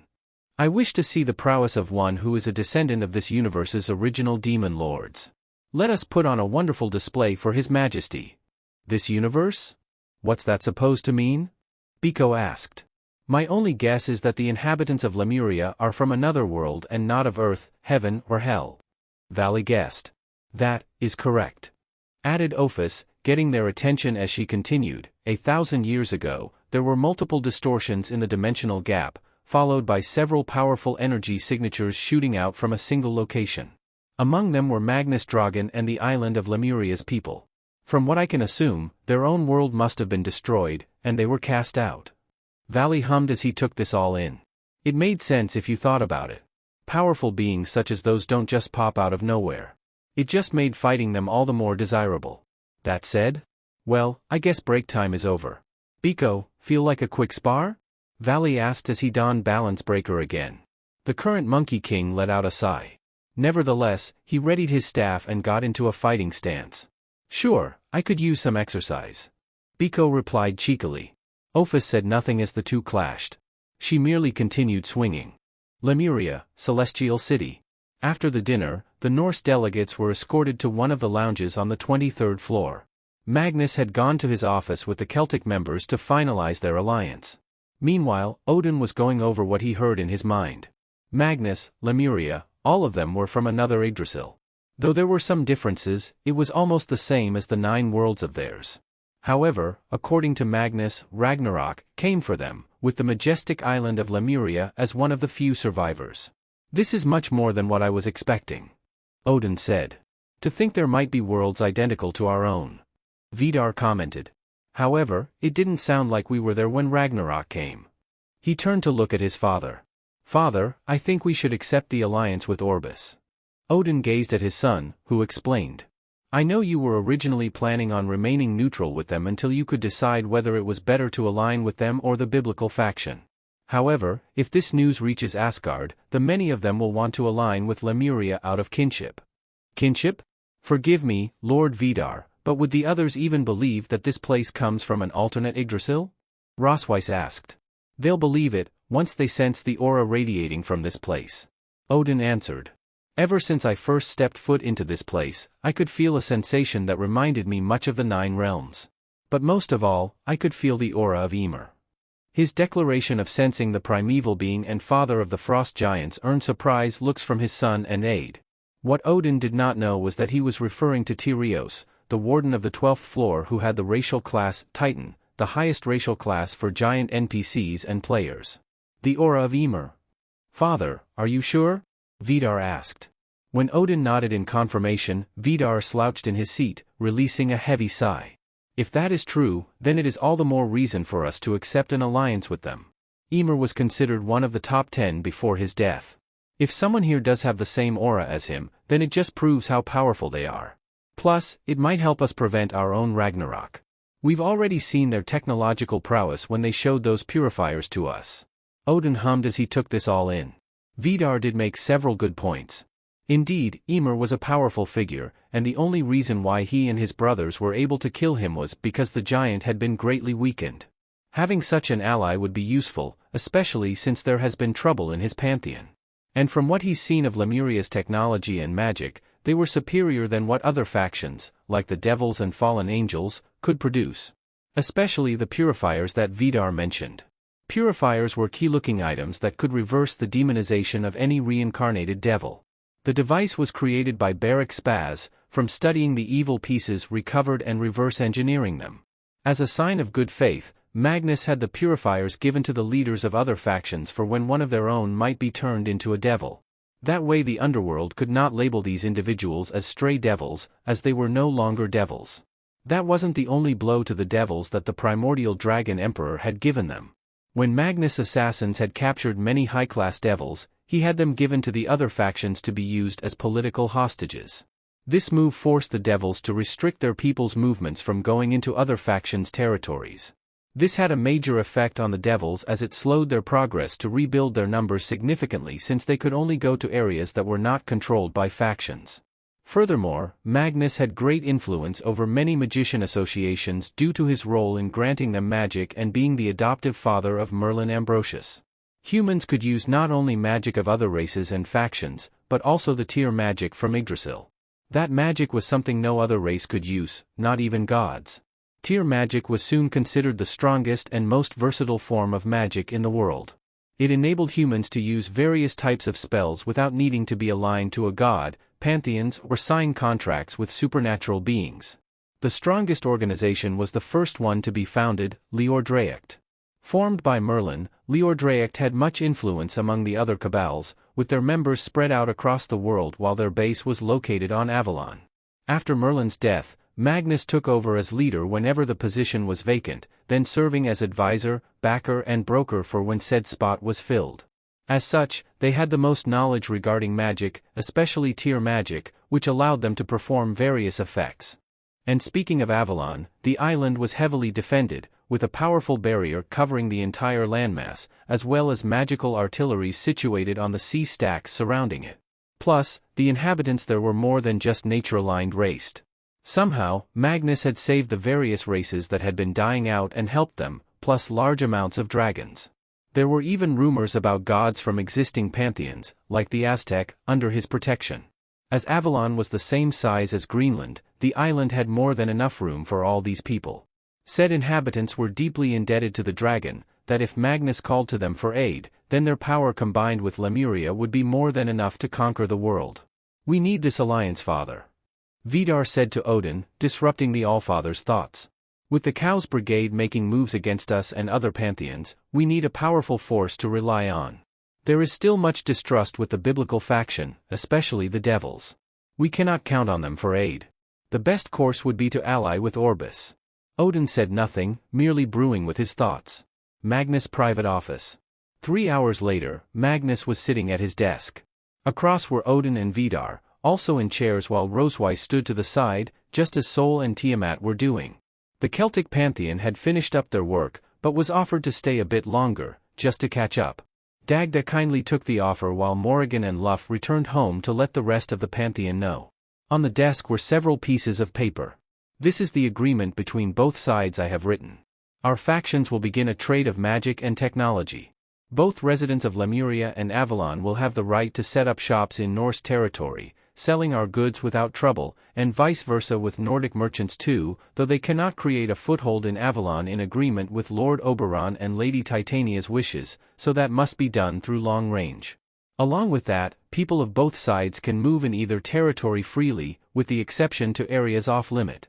Magnus summarized the treaty between them. Odin read the paper carefully.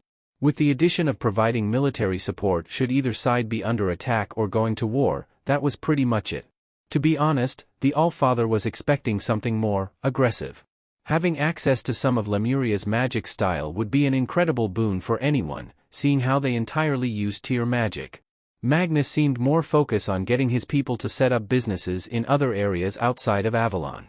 True, it might seem to not be much to someone of this world, but for Magnus, the products gained from trading and selling would be instrumental for Lemuria. Despite being real and not virtual, the majestic island of Lemuria still acted as a dungeon like it did back in Yggdrasil, meaning that Magnus still had to pay for the dungeon's security systems. Even though the jewels mined from 14th floor were real, along with the goods produced from other floors, they did not offer much Yggdrasil gold coins when put into the exchange box, though they could still be used to make money with the rest of the world and used as currency. Thus, Magnus came up with the idea of selling and trading the items and goods manufactured in Lemuria with the people of Avalon and the magician associations. As a former businessman back in his own Earth, Magnus figured that items and money he got back would give a larger amount of gold. And for the past 1,000 years, it worked, and there was a steady balance in keeping Lemuria operational and the economy of his protectorates flowing. However, Magnus figured that if he could branch out, set up shops in other areas of the world, it'd be even a greater boon for him, especially now that his group was recognized as an official faction. The alliances with the various pantheons would allow the inhabitants of Avalon and his own people to head to their territories to sell their goods, thus increasing income. It would also more job opportunities for his protectorates besides what was available on Avalon and in Lemuria. There was also one type of magic that Magnus was interested in, rune magic. It was the only type of magic that did not exist in Yggdrasil. Magnus had tried to find ways to replicate it, but all met with failure. Thus, he decided to study other factions' runes, with the Leordraic assisting him. According to his intelligence network, rune magic was very strong in the Norse, Celtic, and Egyptian pantheons. Having successfully gained an alliance with the former two, Magnus would now work on getting a treaty with the third pantheon. He knew that most Egyptian gods held animosity towards the three factions for Moses freeing the slaves, as well as other acts towards them. They were aware of what Magnus did to the devils 100 years ago. The player believed that they would be more open for trade agreement. If he could get a better grasp of runes, able to use them himself or have his servants with craftsman classes using it, then the possibilities for Orbis were endless. Very well, I agree with these terms, Lord Magnus. Odin finally said. As he signed the paper, with his son and Rosweiss as witnesses, Odin commented. Though, I have to admit, I would have thought you'd be asking for more. Dragons are known for their ambition. Ambition, huh? Magnus mused as he signed his own copy. To be honest, there had been times when Magnus wanted to give in to desires. After all, having the power of the Devourer of the Nine Worlds, the strongest boss in the game, made Magnus feel like he could conquer the world, as well as the underworld and heaven. However, when he met Merlin, traveled with the Cambion, trained and raised him, said ambitions died quickly. The time he spent with the magician were invaluable, and tempered Magnus' pride. Plus, the fact that he could walk again was a dream come true for Magnus, enough that he couldn't think of anything else to desire of. Now, the player was content with ruling over Lemuria and Avalon, watching with pride as his and his friends' creations showed true life and emotions, their legacy living on. To be honest, I pretty much have everything I've ever wanted. Odin had seen the deep look on Magnus' face before answering. Thus he could tell that the dragon was being honest. Feeling satisfied with the response, the Allfather nodded. Then I look forward to a long-lasting alliance. The god said as he held out a hand, which Magnus took happily. The next half an hour consisted of some idle chatter. Odin on his part kept teasing Rosweiss, much to the Valkyrie's displeasure. During her time here, Magnus had been kind enough to let Rosweiss see some of the books kept in the Herodotus, and even getting into a conversation about their theories on magic. She reminded Magnus a lot about Merlin, both for her fascination in magic and prodigal skills. The Allfather had tried to get his bodyguard to hook up with Magnus, almost like a political marriage. Magnus wasn't really sure if Odin was being serious or not, but couldn't lie that he found Rosweiss attractive. When the Norse delegates finally left, Magnus let out a sigh of relief that the hard work was over. Seeing her mate's exhaustion, Tiamat walked behind him and began massaging Magnus' shoulders. The player let out a groan of pleasure as he felt the stress disappearing. "I must admit, I did not expect the meeting to go so well," Tiamat commented. Magnus hummed when his hearing caught a knock on the door. One of the homunculus maids, who had delivered the food and refreshments during the treaty signing, went to see who it was. A few seconds later she turned to Magnus. "Your Majesty, Lord Mortem wishes to speak with you," the maid said. Sighing, Magnus made a hand gesture. "Let him in," he responded. The maid bowed and opened the door. The overlord strode through the room, almost as if he was levitating. The general warden did a respectful bow to his master. "Your Majesty, I apologize for bothering you after just completing negotiations with, but I believe you should look at this letter we had received. It was delivered to us by one of the Leordraic branches," Mortem said, an envelope in his bony hand. Tiamat stopped her massage as Magnus reached out to take the envelope. On it was the magic seal of both the Gremory Pillar and Citri Pillar. A small frown formed on Magnus' face as he wondered what they could want. Decided to find out, the dragon tore open the envelope and took out the letter, reading its contents. He arched an eyebrow after finishing. "They're inviting me to the Young Devil gathering?" Magnus said aloud. "I've heard about it. The heirs and heiresses of the remaining pillars gather with their peerages to meet one another. On the outside it looks like a normal get-together, but really it is for those kids to make allies with future heads and study each other's servants. Then they meet in front of the Satans and Devil Elders, followed by a raiding game tournament," Tiamat explained. "The tournament is not only for sport, but also to show off both their strength and that of their peerages. Why would they be inviting His Majesty to such an event? After the punishment we delivered to them during the Veilfor incident, followed by the summit, you would think they would be trying to keep their distance from us." Sole commented. "I passed by Lord Odin and apparently he also received an invitation. The Archangel Michael and Governor-General Azazel will also be there too, no doubt that signify the unity of the three factions. This may be their attempt to enter peaceful relations with us by showing they have changed through the young devils, or it could be a trap. I would advise caution, Your Majesty," Mortem said. That was true. Magnus did not doubt there were still devils that held contempt towards them for what they did, as well as the purifiers. And to be honest, Magnus wasn't really keen of making allies with the biblical faction. Not so much out of mistrust, but rather the primordial dragon saw no major benefit to his own faction. Still, if they were inviting leaders of other pantheons and factions, this might be a chance for Magnus to mingle with those people. But as he read the letter further, there was one thing that caught Magnus' attention. "They want to meet Lord Oberon and Lady Titania," he said aloud. "The request seems to be more from the Heaven faction rather than the biblical faction as a whole. Given their past relationship in the past, I can only guess that." Mortem began, but Magnus finished the thought off. "They want the Fairies' help in reforging Excalibur. While it is widely said that the Yahweh was the one who made the Holy Sword, the truth was that the Fairies helped provide the material and magic to forge the sword, whereas Heaven put in the core that granted Excalibur its incredible holy power. And seeing how Magnus had 6 of the 7 shards, and that the Fairies were under his protection, it made sense that Michael would wish to speak with him and Oberon. Still, why would they propose that when we have 6 of the 7 fragments? Even though we have them, the Fairies cannot remake the sword without Heaven's help," Mortem commented. "Perhaps Archangel Michael sees this as a chance to renew the bonds between their races. That in there lied the problem. While Magnus controlled both Lemuria, Antilia and Hybasil directly, Avalon was ruled primarily by Oberon and Titania. In the Orbis hierarchy, Oberon had the highest authority, second only to Magnus. This was to show that the player treated his protectorates equally, rather than acting like a tyrant. However, if Oberon decided to accept the invitation when Magnus didn't, then it would look poorly on Magnus' end as a leader. Sighing, Magnus looked at Mortem. "Tell Lord Oberon and Lady Titania that I wish to speak with them. I will be in Antilia visiting the younglings," Magnus told the Overlord. "As you command, Your Majesty." The Underworld, day before the Young Devil gathering. The leaders of the biblical faction, Serzex, Azazel and Michael were all meeting at a small room. They sat around a round table as they discussed about various things.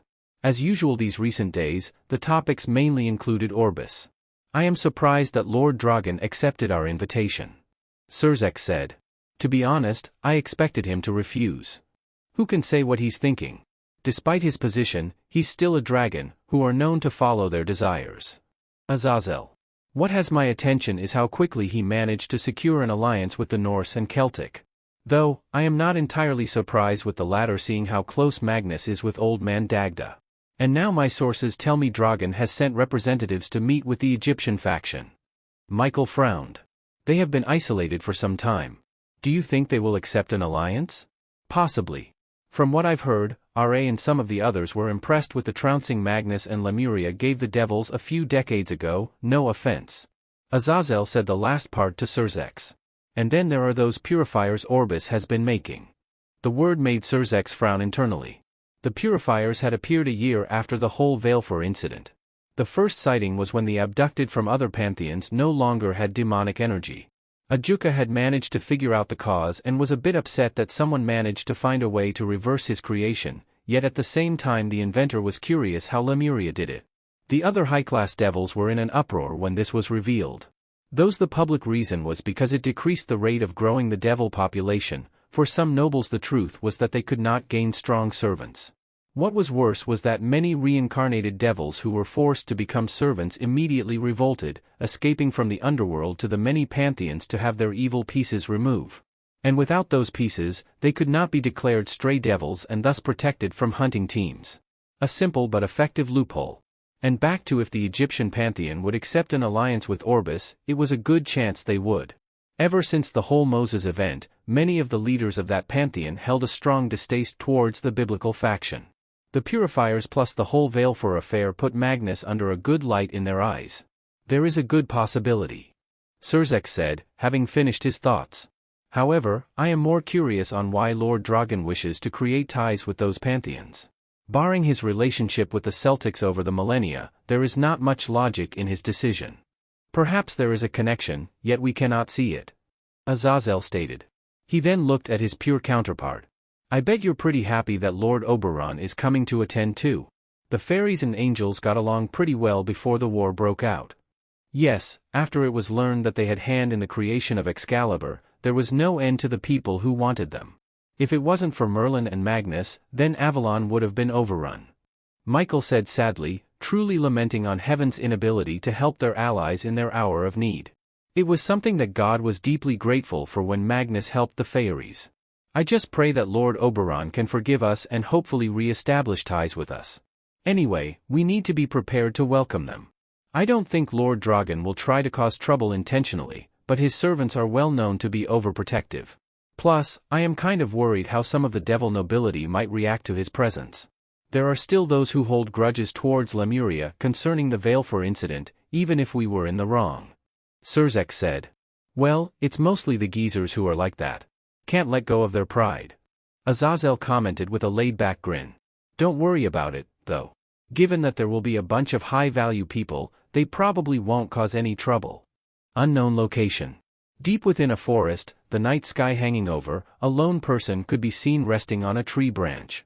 The person was a beautiful young woman with a voluptuous figure, with long black hair with split bangs, and hazel gold eyes with cat-like pupils.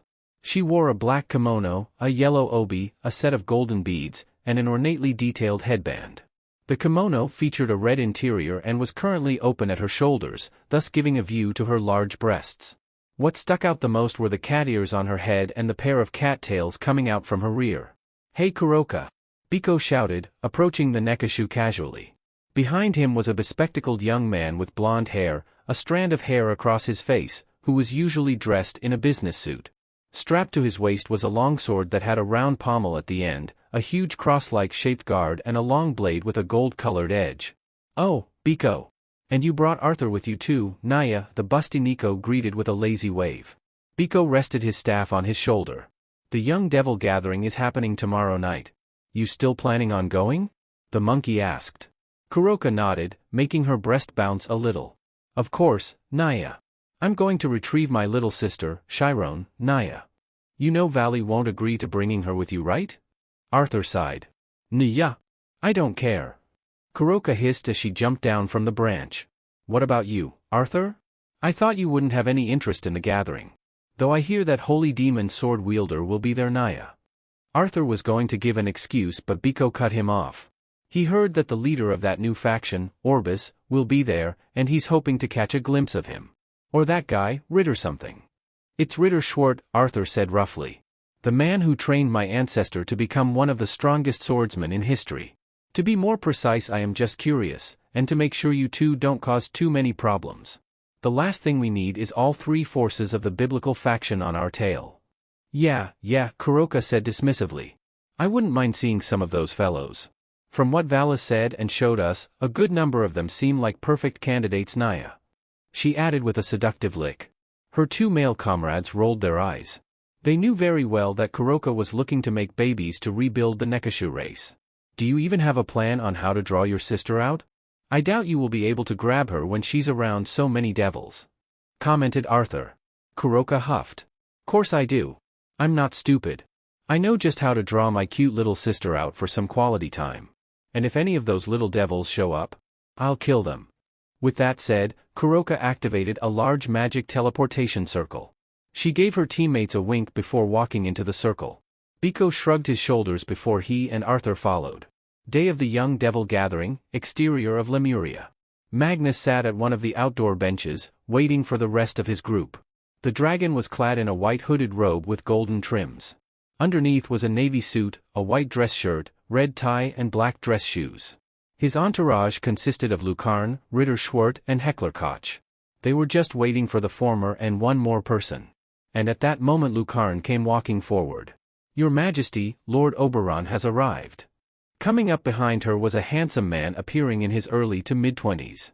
He was of average height, with fair skin and long straight blonde hair with a few strands over his pointy ears. His deep green eyes radiated power, befitting of his rank.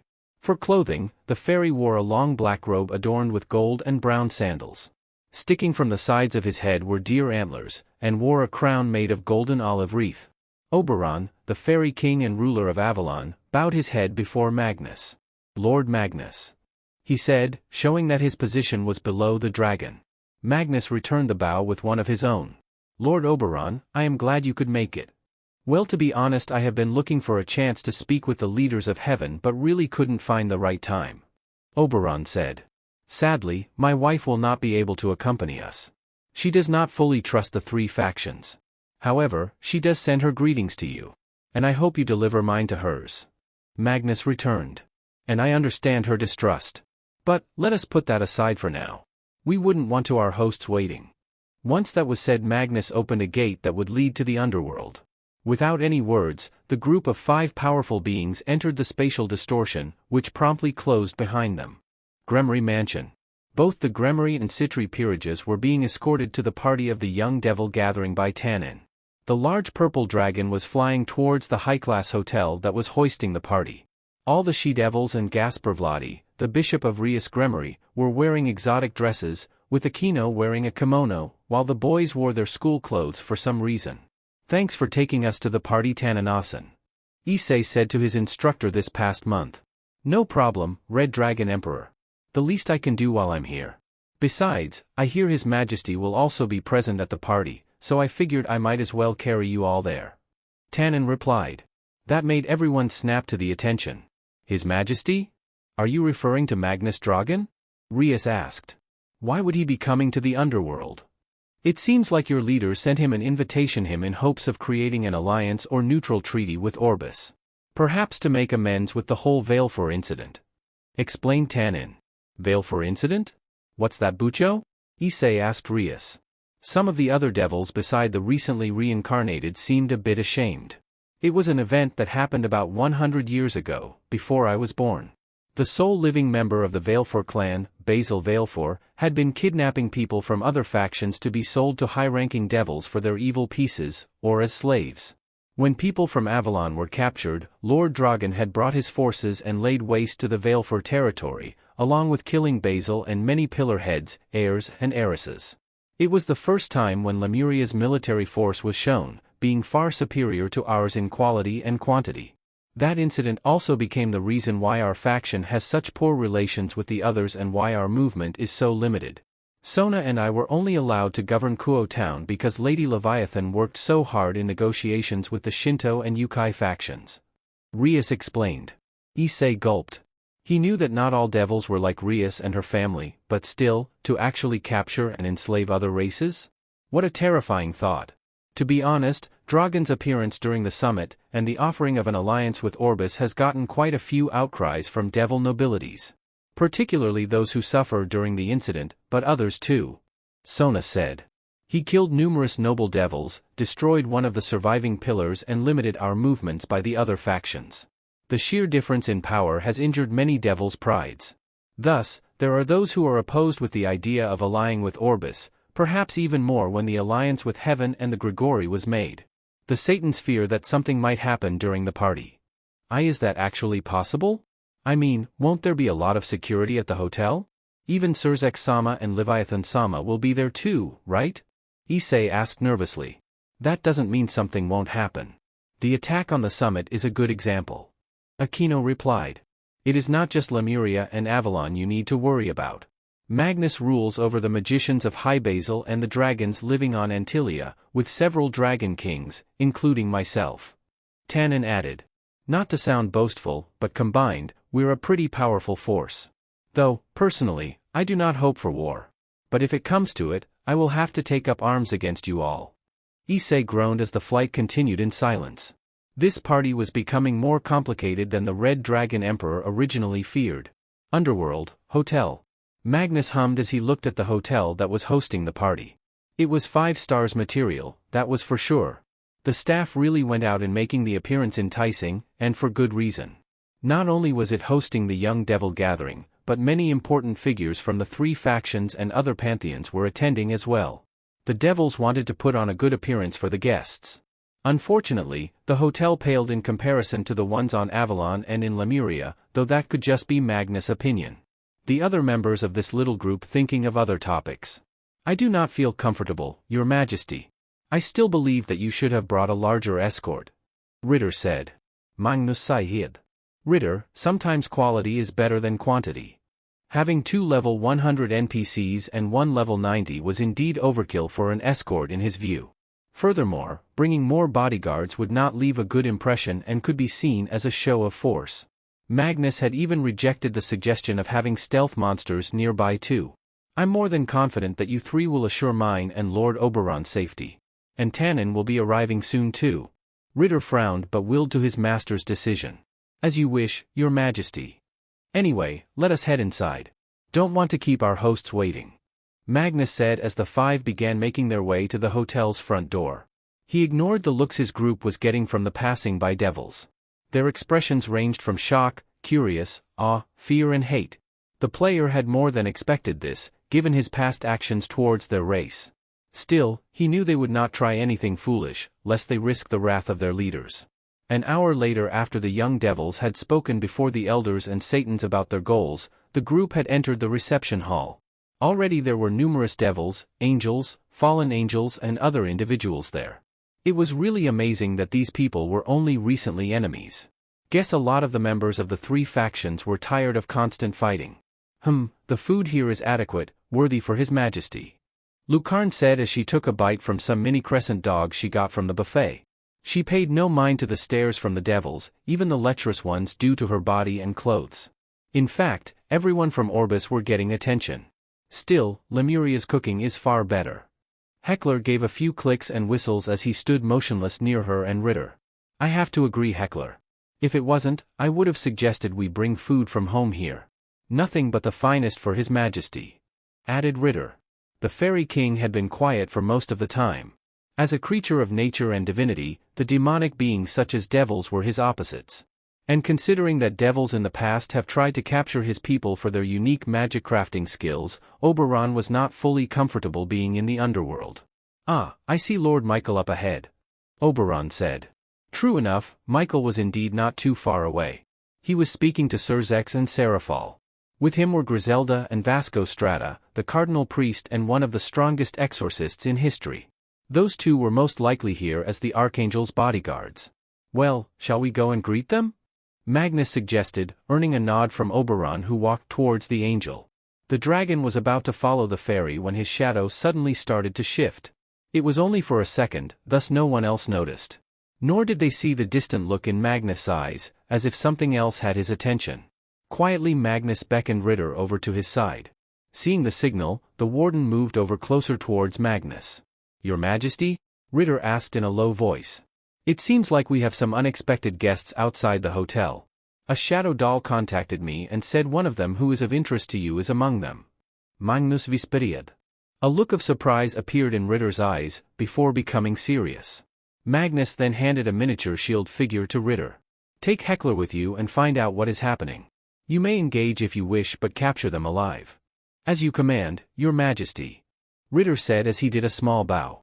He made a motion to Heckler, and the war puppet nodded before following him stealthily out of the room. With that done, Magnus went to join Oberon, with Lucarne behind him. Forest, outside the hotel. Ritter and Heckler were speeding through the forest, the latter lagging behind the former a little. In front of them was a third being. This one had a humanoid, but androgynous appearance. Its entire body was covered in darkness, and the other distinctive feature were the long claws from the fingers that reached the person's knees. This was a shadow doll, a level 70 summon from the mercenary system in Lemuria. They were weak in direct combat but were some of the best in stealth and assassination. Their finger blades could slice through most high-level items and defenses and could also move through shadows while being undetected. They made perfect scouts and spies, which is why Magnus used them when he got word that the current heir to the Pendragon family and his little sister joined terrorists. He had 3 shadow dolls assigned to each sibling, hiding in their shadows to watch their movements, and jump in if they were in a very bad situation. Right now, they were leading the 2 towards where a descendant of King Arthur was. Ritter noticed they had passed through a barrier. Ritter suspected it was to keep out unwanted eyes but was easy for those of his and Heckler's levels to bypass. Plus, Ritter had the item Magnus had given him, which was a barrier-type item, its level able to block out level 80 individuals. Heckler began to click, pointing ahead. Following his finger, Ritter saw their target. True enough, there was a blonde male who looked like the spitting image of Ritter's old student. With him was a female Nekashu and a monkey Yukai. They were facing off against the Red Dragon Emperor who was wearing scale mail, the Gremory girl and a young Nico girl. "Heckler, you go around the other way and try to ambush them. I will enter through the front," Ritter ordered. The puppet clicked in approval before moving towards the left. The shadow doll also disappeared, no doubt returning to the Pendragon's shadow. Now was the time for Ritter to see if this boy had the same skills as his ancestor. Activating the relic, a new, stronger barrier covered the first one as Ritter landed in the opening to face his student's descendant. The 6 people present were clearly surprised. First, they all felt another barrier covering the area, followed by the blue-armored human landing before them. At least, he appeared and smelled like human. But the aura he was letting off was greater than any human could possibly possess. Not even the strongest exorcist, Vasco Strata, had such an aura. It was Arthur who recognized the newcomer first. The armor and appearance, they all matched the books kept in his family's library. "Why you Ritter Schwert?" one of the wardens of Lemuria. Arthur said, earning surprise looks from his comrades and the devils. "And you are Arthur Pendragon, descendant of King Arthur, heir to the Pendragon family and a member of Cow's brigade," Ritter said as he stood straight. His aura seemed to flood the area, causing the weaker devils to gasp at the density of it. "As a member of the brigade, that makes you enemies of Orbis. Thus, His Majesty has sent us to capture you. I, however, also have a personal reason for being here." With that, Ritter pulled out his personal weapon, the longsword named War Commandment. Getting into a stance, holding the blade with one hand, he pointed the blade at Arthur. "I wish to see the skills of my student's descendant." The aura intensified, pushing it down on everyone, especially Arthur. The blond man gasped as he felt it. Was this the same feeling his ancestor felt? And the way Ritter held himself, he was clearly a master swordsman, and the War Commandment was also a powerful blade, judging by the power it was giving off. It was that moment something deep inside Arthur began to stir, excitement. Gripping Caliban with both hands, Arthur said to Kuroka and Biko without looking at them. "You two, I've changed my mind. I'm getting involved." Without waiting for a reply, Arthur dashed towards Ritter at impressive speed. He prepared to bring his sword down, when suddenly his senses flared, forcing Arthur to shift his grip to block Ritter's unexpected strike. Impressive speed, good instinct and reflexes. Not bad so far. Ritter mused as War Commandment clashed with Caliban. Show me what else you can do. And with that their duel continued. Kuroka, who had originally come here to take her sister, was surprised by the newcomer's sudden appearance. But at least he was able to keep Arthur occupied long enough for her to nab Chiron aka Kaneko Tuju. True, there was still the Red Dragon Emperor, but he couldn't hold his balance breaker for long. Biko! Let's pound the pervert and then I can get Chiron Naya. Kuroka said to the monkey Yukai. Heh, fine, let's get his over with before Arthur whoa. Biko's sentence was cut off when a buzzsaw nearly cut his head off. Standing between him, Kuroka and the devils was Heckler. His left arm had morphed into a large buzzsaw, still spinning at high speed. Heckler gave some clicks before raising his right arm. Protruding from his cloak sleeve was an automatic crossbow with 4 short prongs. The puppet began firing flame-covered arrows at the Yukais. Biko swung his staff to deflect the first wave of arrows, but the moment they made contact, the arrows burst into flames. They nearly burned the monkey Yukai if he hadn't jumped back in time.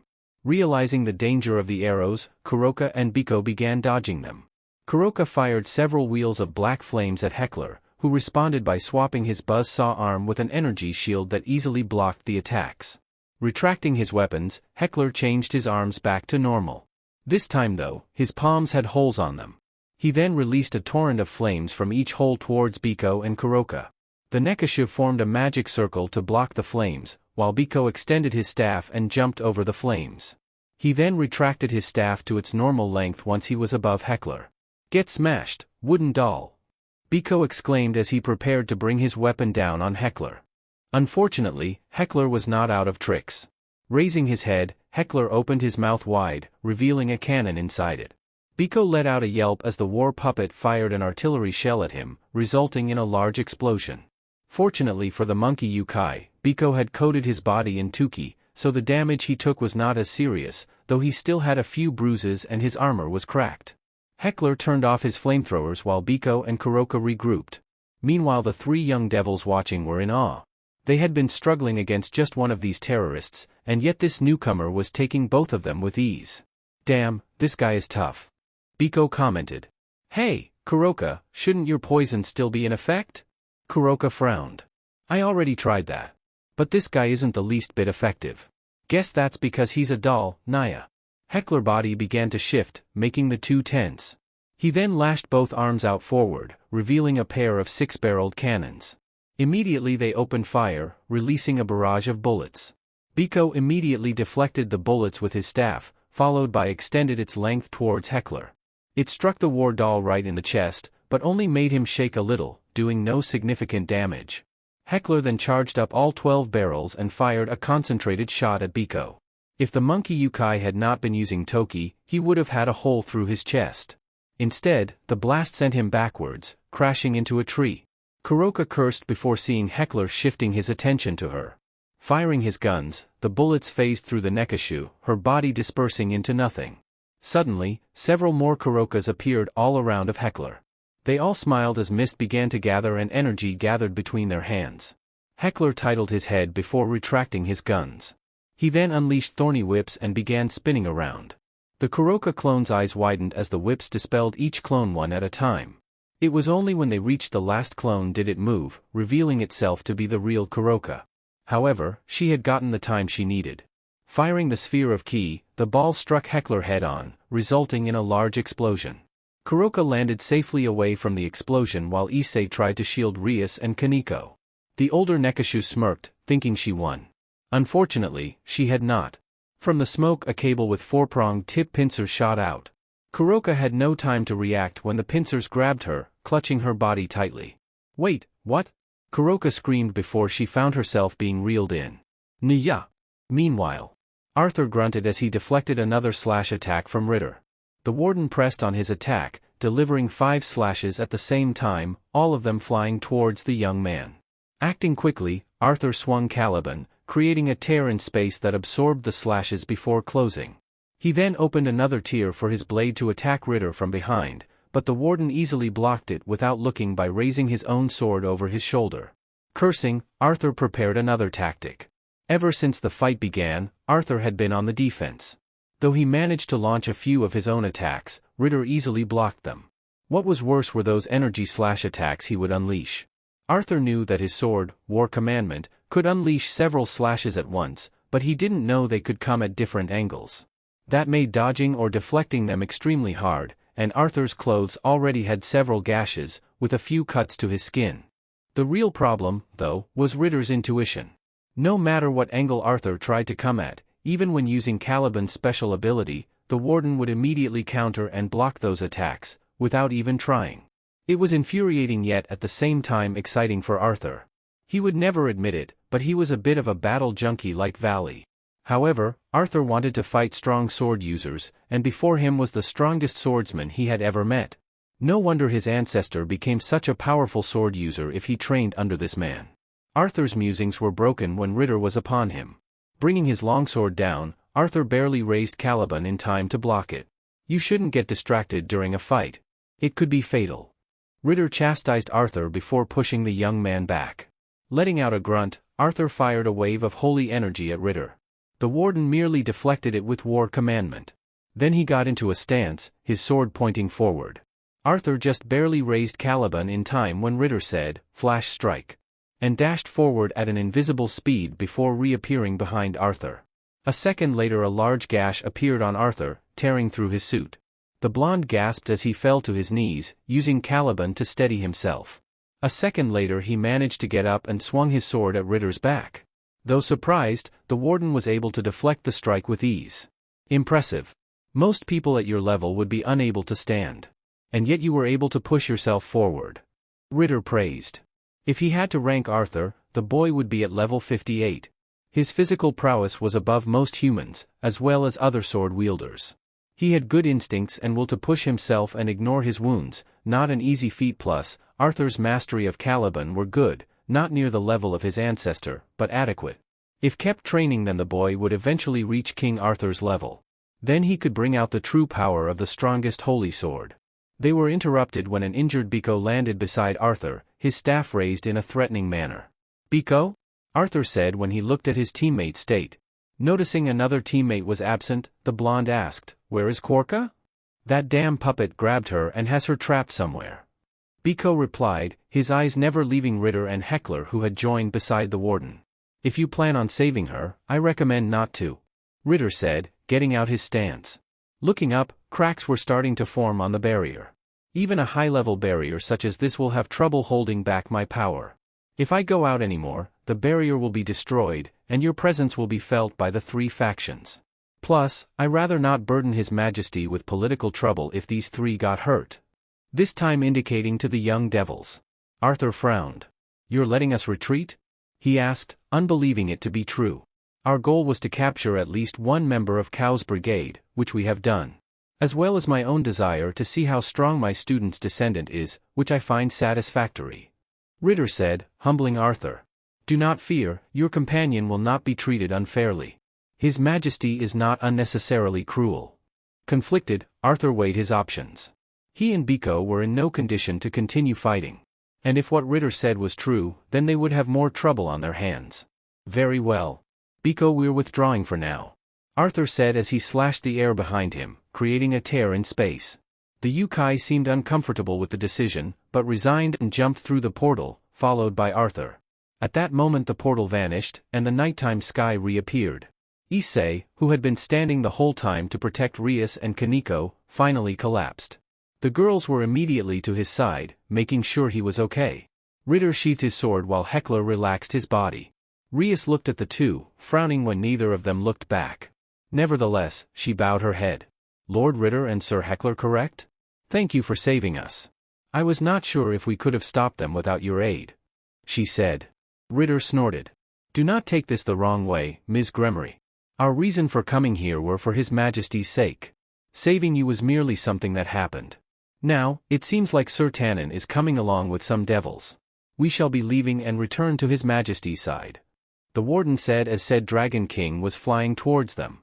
The Warden and Custodian then took off before a squad of devils arrived. They did not see Kaneko's eyes following them, her thoughts towards her captured sister. Avalon. Originally, Avalon's inhabitants consisted only of fairies, followed by elves, nymphs, and other nature-aligned races. But after time, and the coming of Magnus, the island saw an increase of occupants, both in numbers and diversity. The first new group were humans actually, survivors from the fall of Camelot guided by Merlin. After them came other races such as dwarves, giants, orcs, gnomes and so forth. At first, nothing happened, and everything seemed peaceful. Eventually though, people began to argue due to different beliefs and culture. It was feared that fighting would break out and the pure natural energy of Avalon would be corrupted. But salvation came in the shape of Magnus. He took several prominent members from each race and showed them around Lemuria, letting them see the various races in the dungeon living together peacefully, including the undead. This combined with Magnus' natural charisma and ideas to help everyone eventually convinced the races to live together in harmony. Magnus then took measures to solve the increase in population by combining his magic with his magic casters and those with druid classes. The player raised up or moved several large masses of earth, forming new islands with Avalon at the center followed by Hybersil and Antilla. To better organize a proper community, Magnus and Oberon worked to assign ministers to each island.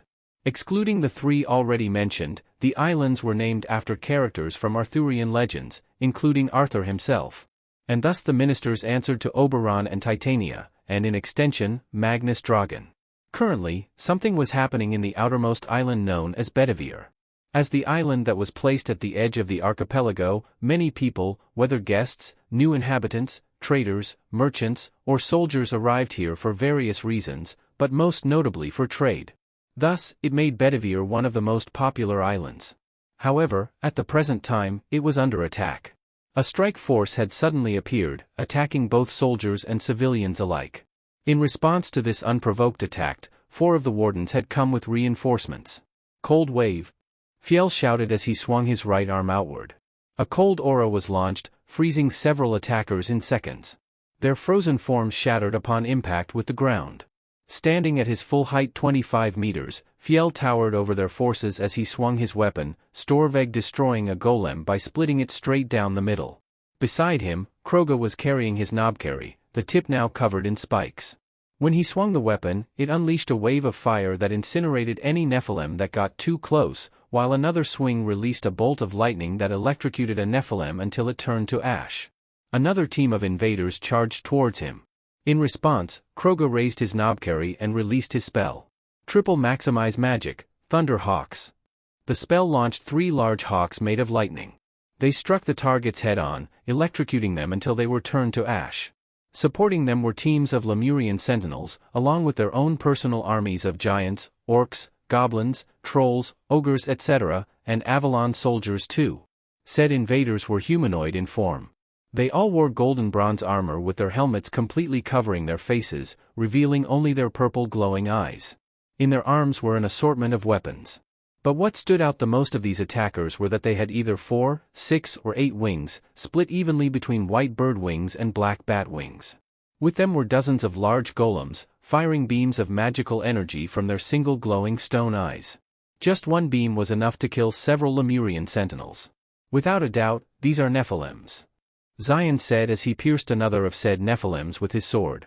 Said sword was a rapier, the blade pure white and slightly longer and thicker than it would normally be, and a golden guard and handle, with the former in the shape of wings. In the center of the guard was a blue teardrop-shaped gem.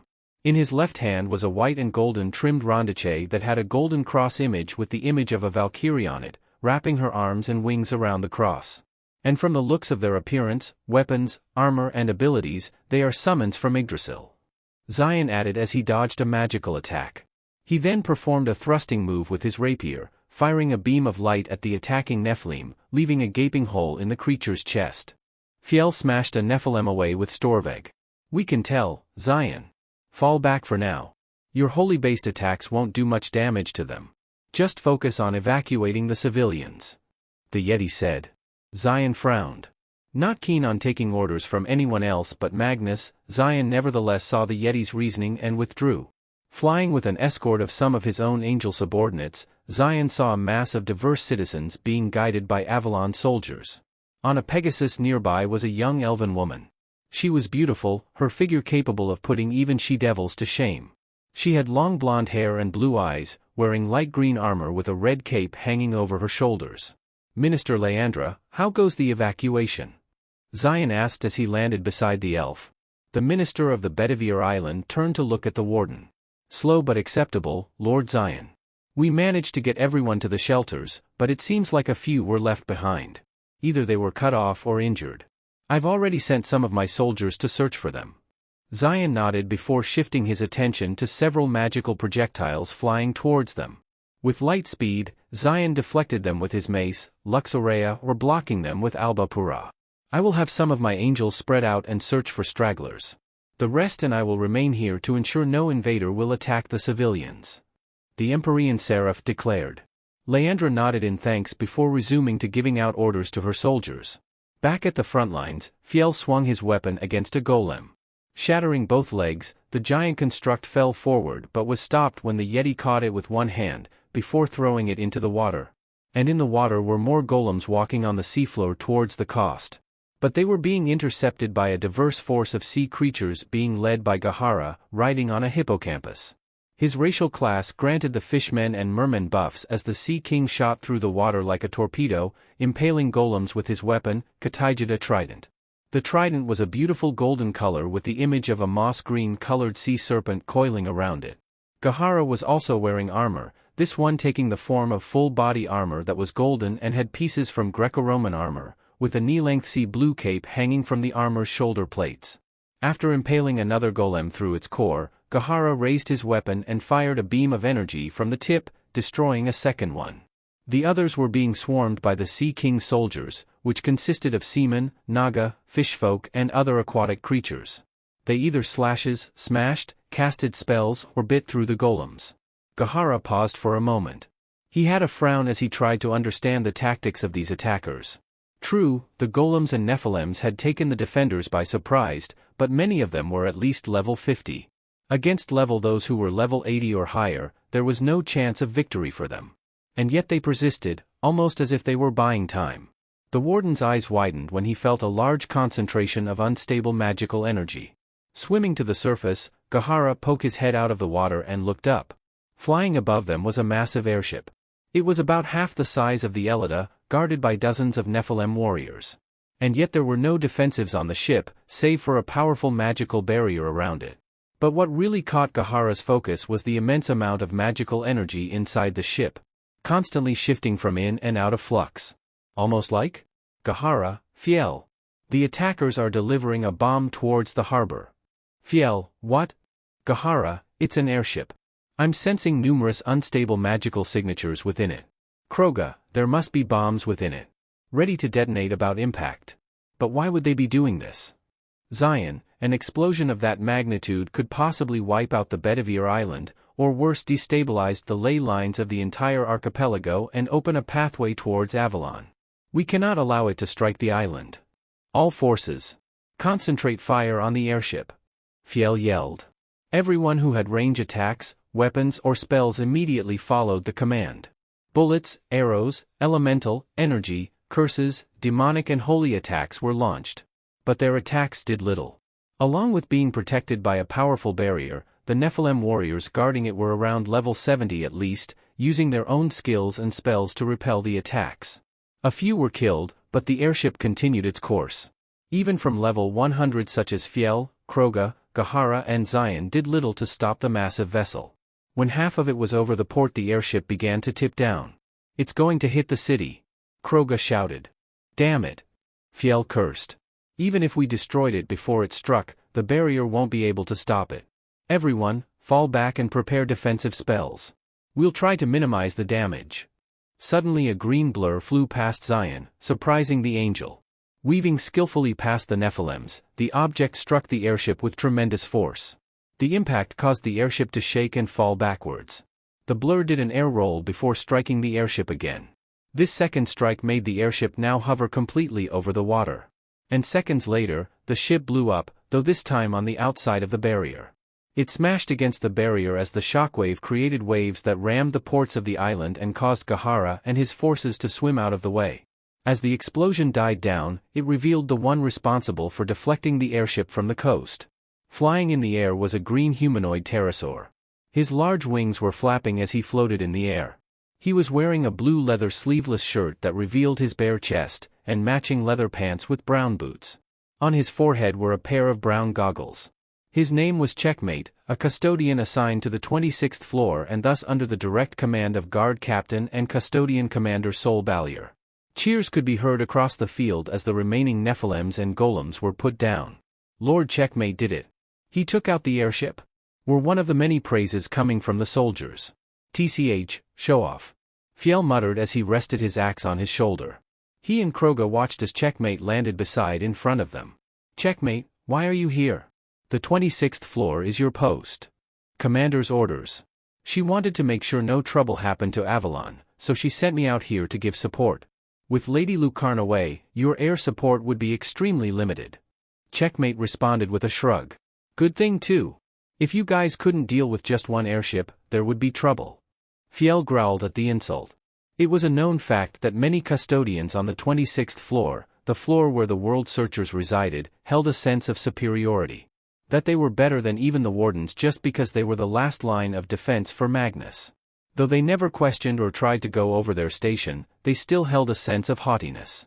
The Yeti was going to say something but was stopped by Kroga, the orc putting a hand on his friend's shoulder. Tell Miss Sol that we are grateful. His Majesty's people's safety is our primary concern and that has been achieved. We should investigate the remains of these foes for any clues. Kroga said, trying to break the tension. The custodian and warden relaxed, seeing the logic in the High Orc's words. Already Gahara and Zion were approaching them, followed by Minister Leandra. Fiel looked at them. Begin tending to the wounded. Lady Leandra, go and check on the damage to the city. Zion and Gahara, scout the area and make sure none of these Nephilims are hiding anywhere. Inform the nearby islands to strengthen the border patrols, we can't risk any survivors spreading out. Checkmate, return to Lemuria and have Sol tell His Majesty of what happened. Now move. Underwood, Magnus. I see, Magnus said as he spoke with Lucarne and Oberon. It is definitely concerning, but right now we need to focus on the current tasks at hand. The King of Avalon nodded in agreement. About half an hour ago the alarm had gone off when several large sources of power could be felt. Magnus recognized two of them as Ritter and Heckler but was not familiar with the others. The warden and custodian and eventually returned with Rias Gremory and two of her servants. They reported that 3 members of the Cows Brigade had appeared, attempting to kidnap Kaneko Tuju but failed when Magnus' subordinates came in. Interesting, the Devils were unaware that Heckler had managed to capture Kuroka. A good call, as the Devils would have demanded for the criminal to be handed over to them. With this, Magnus can find out more about the brigade's forces and just how much trouble Ophis' actions, or inactions, were causing everybody. It was only after that they got a call from Avalon about the sudden attack. While Magnus was relieved to know that there was no serious damage or causalities, he was concerned about that the attackers themselves were Yggdrasil summons. Ever since the world enemy who attacked Lemuria during the Great War, Magnus had always suspected the off chance of other beings from Yggdrasil in this world, either NPCs or players. However, Nephilims were a rare race, and there were not many players who could summon them. But, like he said to the others, it was an issue to focus on later. Right now, he and Oberon had an appointment with the leaders of the 3 factions. The 3 were led into a large meeting room, where an oval table was set up along with chairs. There were 2 empty chairs on one side, while the other side was occupied by Michael, Azazel, Surzex, Shemhazai, Seraphal, and Ajuka. Standing behind them was Graphia. There were no words at first as Magnus and Oberon silently sat down, Lucarne standing behind them. A minute later they were joined by Ritter and Heckler, who gave a bow to Dragon Emperor before joining Lucarne. Apologies about the delay, Emperor Magnus, King Oberon. Surzex said. Oh, no need, Lord Lucifer. I am just glad that no one was killed. Magnus replied. Yeah, it was fortunate that your boys were there to save those kids. Azazel said with a nonchalantly tone. Shemhazai glared at his friend/superior. It could have been avoided if security measures were better taken care of. He chided Azazel. The Governor-General tried to avoid his friend's accusing glare. Anyway, perhaps we can get back on track. Magnus said, earning a nod from Oberon. Michael cleared his throat. Indeed. Now, concerning our proposal. Magnus looked at Oberon. The Fairy King nodded. We accept the proposal of reforging Excalibur. Naturally, we will need the last shard, but once done it will be returned to Avalon. And for us we shall return something to the angel faction. That surprised Michael. The original plan for remaking Excalibur was to help rekindle the bond between angels and fairies. There wasn't anything Michael was expecting in return. However, he was proven wrong as Magnus pulled out an object from his item box. It was a white golden box with numerous seals and locks placed on it. And yet, it could not fully contain the holy energy leaking out. It was potent enough that the devils, even Surzex and Ajuka, had to move back to avoid getting their skin burned. Michael, Azazel, and Shemhazai, meanwhile, looked on in shock as they recognized the aura. "Father," the archangel whispered. "Before his death, God gave us this," Magnus said. "Inside is an orb that holds his divine power. With it, the system will be stronger. Not as strong as it was when he was alive, but better than what it is right now. Furthermore, it will help restart giving birth to angels, and bypass certain rules. He told me to give it to you when, in his words, wasn't a hot-headed fool whose head was stuck up in the clouds." Michael did a small cough while Azazel laughed. "Yeah, Michael here sure has mellowed since the Great War," the Governor-General commented. The Archangel cheeks turned red before gratefully accepting the chest. "Thank you, Lord Magnus. Heaven shall never forget this," Michael said as he held the chest close to him. "Hey, the old man and I were good friends. Least I could do," Magnus replied. He then turned his attention towards the other leaders. "So, what will you be offering for an alliance?" His question caught the devils and fallen angels off guard. "Huh?" was all Surzex could say, a dumb look on his face. To his credit, Magnus managed to hide his surprise. "Come now, you didn't think we wouldn't want something from your factions, right? Especially if you want an alliance. Pardon me, Lord Magnus, but we were under the impression that the agreement between you and Lord Michael was the agreement between our factions," Ajuka said. "No, it was not, but rather an agreement between Orbis and Heaven," Oberon said, glaring at the devils. "We of Avalon do not recognize the three factions of the biblical pantheon as a single entity. And before you say anything, I'm sure there are those within your factions that think the same thing." Serafal frowned. As the Satan in charge of foreign affairs, she had a pretty good idea of what this was about. Unfortunately, before she could speak, Surzex spoke first.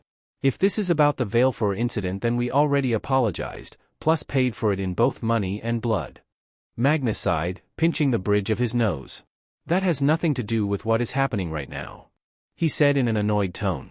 "I mean it kind of does, but if it were the only reason, we wouldn't be including the Grigori. The main reason is that your factions having nothing to offer us in exchange. In any alliance, both sides need to have something the other wants, whether resources, land, technology, etc. The deal we just sealed with Heaven was something like that. We both had something the other wanted. Neither you devils nor the Grigori have anything we want or need." And before you say anything, he stopped Azazel, who was about to speak, by showing the world glaive. The three faction leaders could feel the powerful aura from the item. "We have tools that can match the power of the sacred gears, including your artificial ones. As for magic," he looked at the devils. "We already have several businesses and trade in both the human world and supernatural world, so we're fine economically. We can use most magic and even tier magic, a type of magic that other races excluding humans cannot use. And we're already formed alliances with the Norse and Celtic pantheons, two mythologies well known for their verse in magic, and are already setting up relations with the Egyptian gods and possibly the Olympians." Magnus gave them a disbelieving look. "You didn't honestly expect to make alliances without mutual agreement? Peace is good, but realistically it only works if both sides have something the other wants." Azazel and the Satans hate to admit it, but he was right. They had been too positive, and centuries of good fortune for their factions made them blind to reality. Even now, few were willing to agree with their alliance, either out of it being non-beneficial, or negative opinion towards the three faction as a whole or individually. Perhaps the Asgardians might have agreed, but it seems that they had decided to ally with Orbis instead. The Shinto was another possibility, but it seems they were debating about it for quite a while. Magnus let out a sigh, already knowing how they were just realizing this. Feeling sorry, he whispered something to Oberon. The Fairy King frowned for a moment, but eventually conceded and nodded in agreement. "How about this?" Magnus said, getting everyone's attention. "Later. Ugh, when I get home, I am going to take a long nap," Magnus said as he, Oberon, the two wardens and custodian were preparing to leave. The meeting had taken another hour before they could wrap things up. The idea Magnus had come up with was to invite representatives of the three factions to Avalon and Lemuria, just as they had done with the Orbis leaders. While still unlikely any strong alliance could be forged between them, this would help forge a small friendship between the two factions and show the inhabitants of Avalon that not all devils were bad. It was also a good idea given that the Cows Brigade would most likely target both of them. There were still a few things to work out, especially with convincing the ministers and Titania to even allow the devils into Avalon, but Magnus was confident something could be worked out. Your Majesty, please do not forget that we must also look into the recent attack on Avalon's borders. Ritter reminded. Plus, you need to decide what is to be done with the prisoner too. Magnus silently grew ned. He's so strict, just like his creator. The dragon thought, remembering how Juggernaut MK would always focus on following the guild's daily schedule whenever they would meet. Oberon laughed and patted Magnus' shoulder. I can deal with the former for you, my friend. As King of Avalon, it is one of my responsibilities. I'll have a report for you to look at later. Oberon, you're a damn lifesaver. 8th floor, the underground prison. In a section of the 8th floor, also known as the Maze, is a place called the underground prison. The only way to enter by normal means is through a secret passageway underneath a large boulder. As the name implied, the facility was where prisoners were kept, beings too dangerous to be detained in Avalon, or those who possessed information that Lemuria wanted. As such, the prison was run by a custodian created for collecting intelligence through torture and interrogation. This is where Kuroka was being kept. Having woken up not too long ago, the Nekashu found her left ankle held by an onyx shackle that was attached to a chain linking it to the wall. Worse, Kuroka immediately discovered that it was nullifying her magic. She couldn't even use senjutsu. Naya, this sucks, she muttered to herself as she tried to free herself. Her thoughts were broken when the cell door opened. Entering was none other than Magnus. Behind him were 4 Lemurian sentinels. Though their presence was not really necessary, the dragon player knew that the NPCs would not feel satisfied if he didn't have a protection detail. The sentinels remained outside as Magnus approached Kuroka. Up close, Kuroka could tell why Ophis was so determined in getting this guy's help. Though restrained, Magnus' aura was as clear as day for someone with master sensory skills like Kuroka. It exceeded that of any other being she ever encountered. It made Kuroka's hair stand on end and a shiver of fear and arousal run over her body. Given her current situation, Kuroka tried to use her sex appeal. Getting on her knees, she bent over so that her large breasts were in view. Naya, you're pretty rude, you know. Leaving a poor girl all alone. She mewed in a seductive tone. All she got was a raised eyebrow and a bored look from Magnus. You know, not every male is a horny pervert. Magnus said, causing Kuroka to pout. Sighing, the dragon sat down. Though I do apologize for having you locked up in here for so long. Especially since my people weren't your original targets. I trust you were fed right? Kuroka thought back over an hour ago. She had to admit that the Oyakodon the guards delivered to her was heavenly. Nodding, Magnus continued. Well, to start off, you're currently in the majestic island of Lemuria. My home and the center of the Orbis faction. I advise you to forget any hopes of escape or rescue. The Nekashu frowned and huffed, putting her arms under her breasts, causing them to jiggle a little. So, what are you going to do to me? Torture or something? To her surprise, Magnus shook his head. Nah, you were never targeting me or my people in the first place, so I have no reason to treat you like an enemy. The reason why we captured you is because 1. The devils would most likely execute you. 2. Because we can work out a bargain that benefits us both. Oh? Kuroka asked, raising an eyebrow. And what bargain would that be? Magnus internally smirked, already worked out what he would say. As you know, we have a device known as purifiers, which can remove evil pieces. I can use that to remove your status as a stray devil, in addition make you a citizen of Avalon. In return, I want you to train the Yukai here in Senjutsu. Kuroka frowned. Senjutsu? Why do you want to learn that? She asked. It is not for me, it's for some of my people. Specifically, Yukai. Magnus ansverad. See, the Yukai on Avalon are either descendants of those who immigrated there or lived there for too long to remember what the feeling of corrupted natural energy feels like. And the Yukai inside Lemuria do not use Senjutsu but might have the talent to learn it. And that's where I come in. Kuroka stated. You're an expert in Senjutsu, your powers are boosted by the evil pieces. Plus, you have no affiliations with any faction.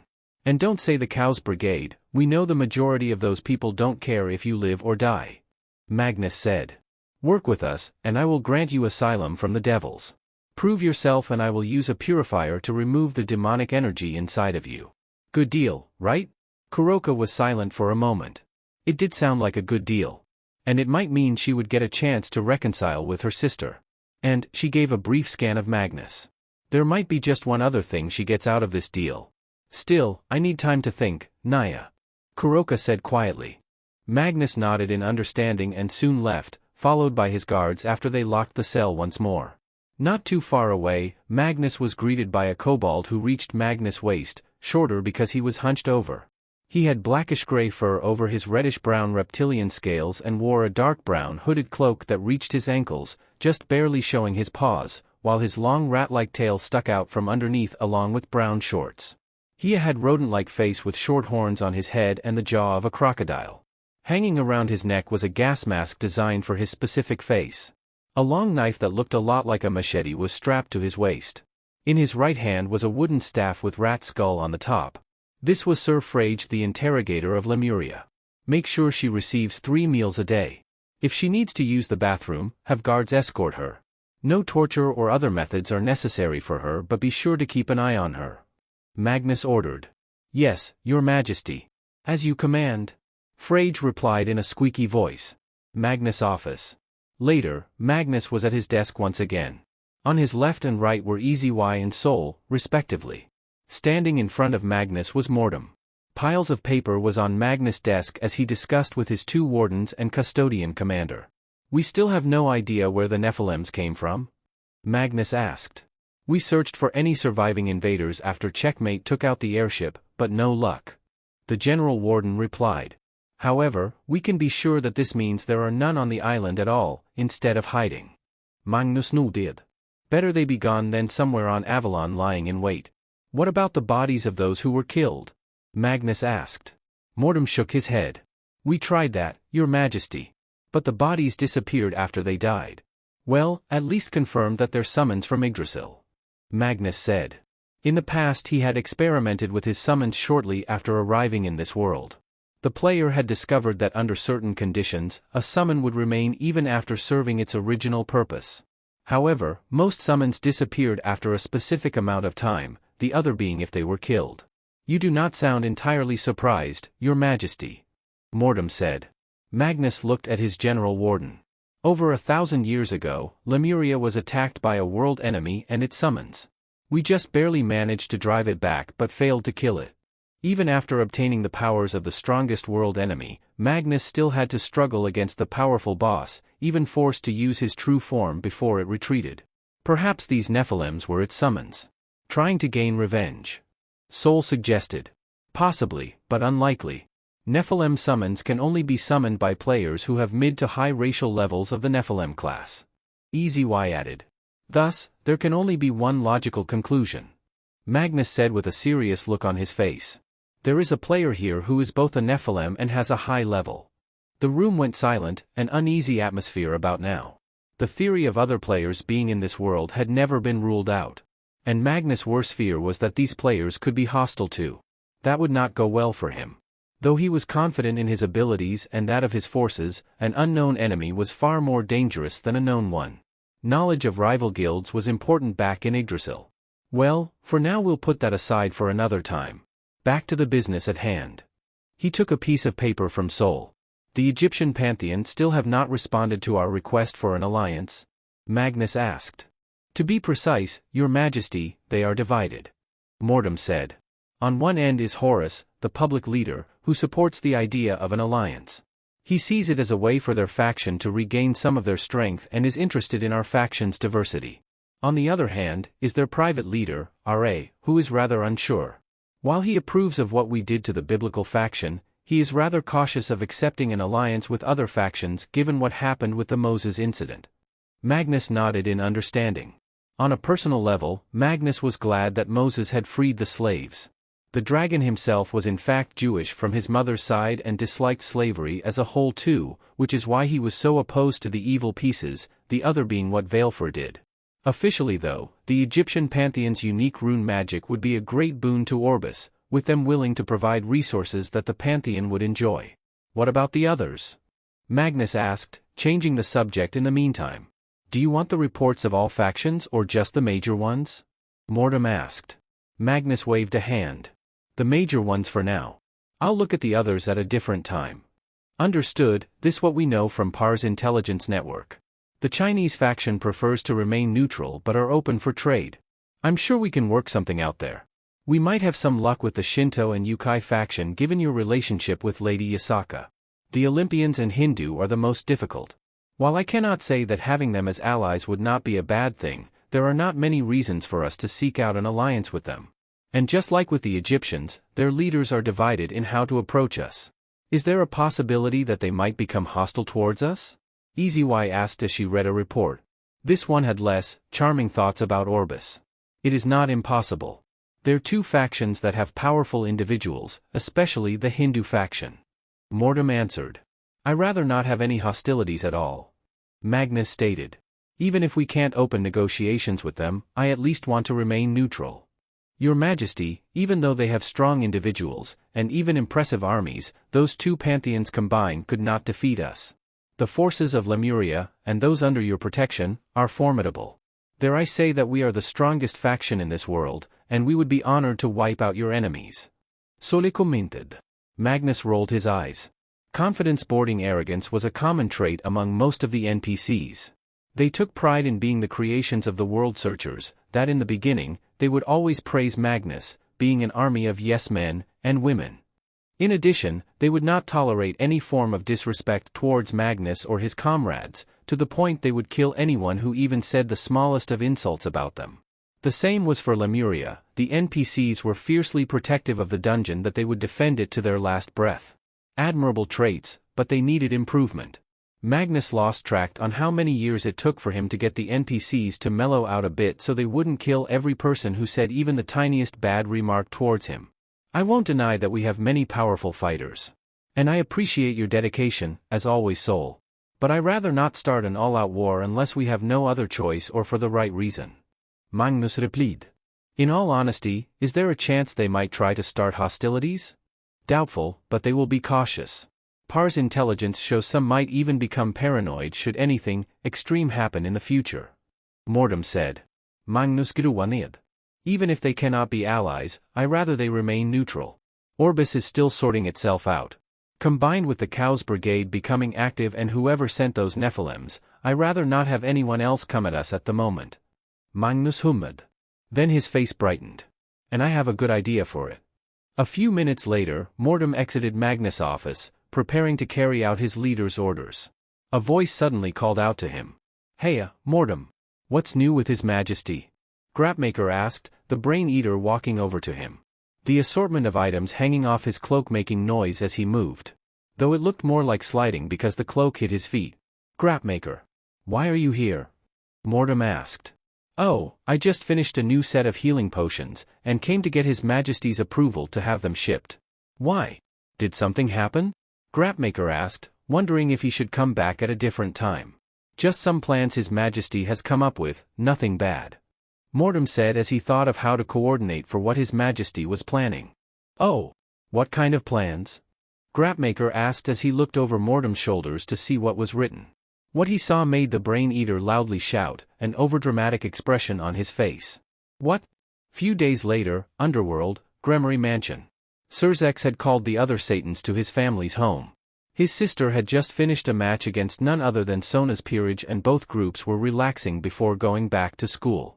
However, a letter had come in and thus the red-head Lucifer summoned his friends. The reason why? It was because it was from Orbis. Thus, Surzex had requested Graphia to take them on a tour of the Gremory territory with their son Millicass. It would distract them while he met with the others. Said people had just arrived. Ajuka sat to his left, Falbium across from him and Seraphal on his right. So, what was so important that you called us here, Surzex? I was in the middle of something important. Falbium said, the bald devil letting out a yawn. More like his nap was interrupted. Was the shared thought between the other three Satans. Surzex cleared his throat. A few hours ago, I received a letter labeled with a certain mark. The red-haired devil said as he raised said envelope. On it was the symbol of the World Searchers, Magnus Guild, and the symbol for Orbis. After confirming it was legitimate, I read its contents. In short, Magnus is inviting us to attend a gathering. And not just, but leaders of all factions. The others were silent, but it was clear that the news impacted them given their wide eyes. It was Falbium who spoke first. This cannot be something done at random. If I had to guess, Magnus wants to forge good bonds with the other factions. He is after all a new figure in the supernatural world who until recently has been staying in the shadows. Nodding, Surzex continued. I agree. And I've already talked with Azazel and Michael, and they agreed to send representatives. However, for us, this is our chance to finally reach out to Orbis and establish good ties, to undo the mistakes of the past. We cannot waste such an opportunity. The other Satans nodded in agreement. The question is who to send? Ajuka asked. They need to be someone who will not ruin our reputation any further. Someone who will show that we devils have changed. As head of foreign affairs, Seraphal will naturally be sent. Surzex said, looking at said devil. Seraphal nodded and the others agreed at the obvious choice. The letter also mentions we may send a small number of individuals to serve as representatives of what our faction has and can offer. So, long as we send an early notice. Who will we send then? Ajuka asked. I propose we send Serorg Bale and his peerage. He's the heir to the Bale clan and is the strongest young devil. His peerage also consists of several devils from extinct houses. That would put a good example of how our future looks like. Show them that the new generation is better than the old one. I like it. Seraphal exclaimed. In that case, let me bring my sister's peerage too. I'm sure her dream to open a school for reincarnated devils would also leave a good impression. Surzex nodded. Both are good candidates. And if we're following that trait, Rias and her team can also join too. His suggestion was made with silence. The other Satans had looks that showed they were not entirely on board with his idea. What? Surzex asked. Ajuka cleared his throat. Surzex, I don't mean to sound rude. I won't deny that Rias is someone who knows to act her station and could probably be useful during the gathering. The problem is her peerage, or rather her soul pawn. Surzex looked confused. Issei? What do you mean? It's kind of obvious, Surzex. The kid is a pervert and not afraid to admit it. Falbium said with a yawn. I read his file. His entire power practically runs on lust that he developed a technique to destroy women's clothes. Hell, he needed to poke you sister's breasts just to achieve balance breaker. Despite his show's popularity, a lot of the older devils find that kind of behavior, well, immature. Personally, I have nothing against the boy. Having strong desires is what makes a devil a devil. Ajuka added. But this situation is different. Orbis has a lot of reason to be hostile with us, as do many other factions after the Veilfor affair. We cannot risk another scandal. And the boy can barely control his urges. If he follows his desire and does something, we might lose any chance of redeeming ourselves in the eyes of the supernatural world. And not to be rude, but some of her other servants have their own bad quirks. Seraphal added, thinking of an SNM queen, a cowering damper bishop, a naive bishop, and dense knight. To be honest, they may not be the best options to bring to such a gathering. Surzex was shocked by their comments. True, Issei's lust was rather strong, he did not think it would be an issue. And though his friends made many good points, he still had faith in him, his sister and the rest of Rias' peerage.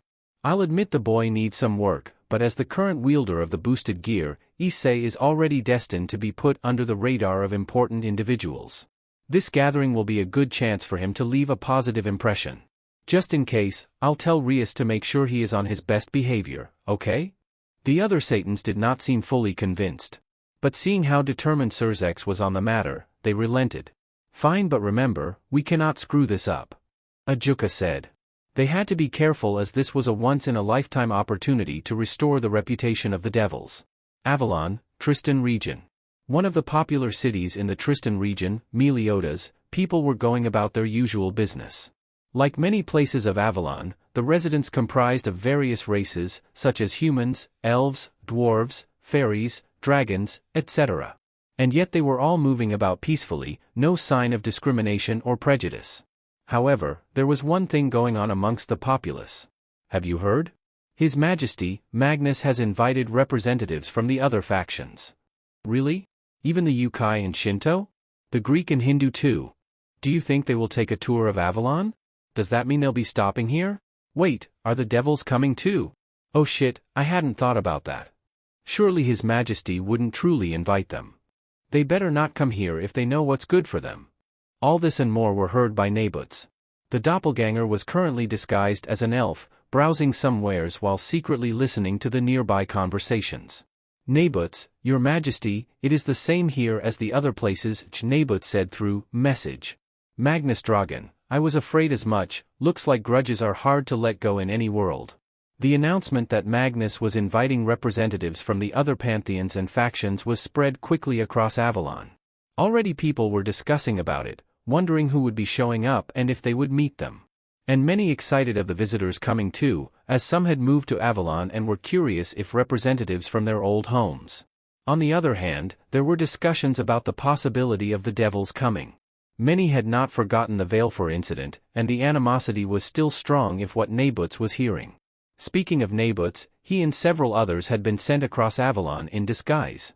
Magnus wanted to know the thoughts of the people without them being aware of him listening in. The main reason was because he was concerned how they would react if they learned the devils were also invited.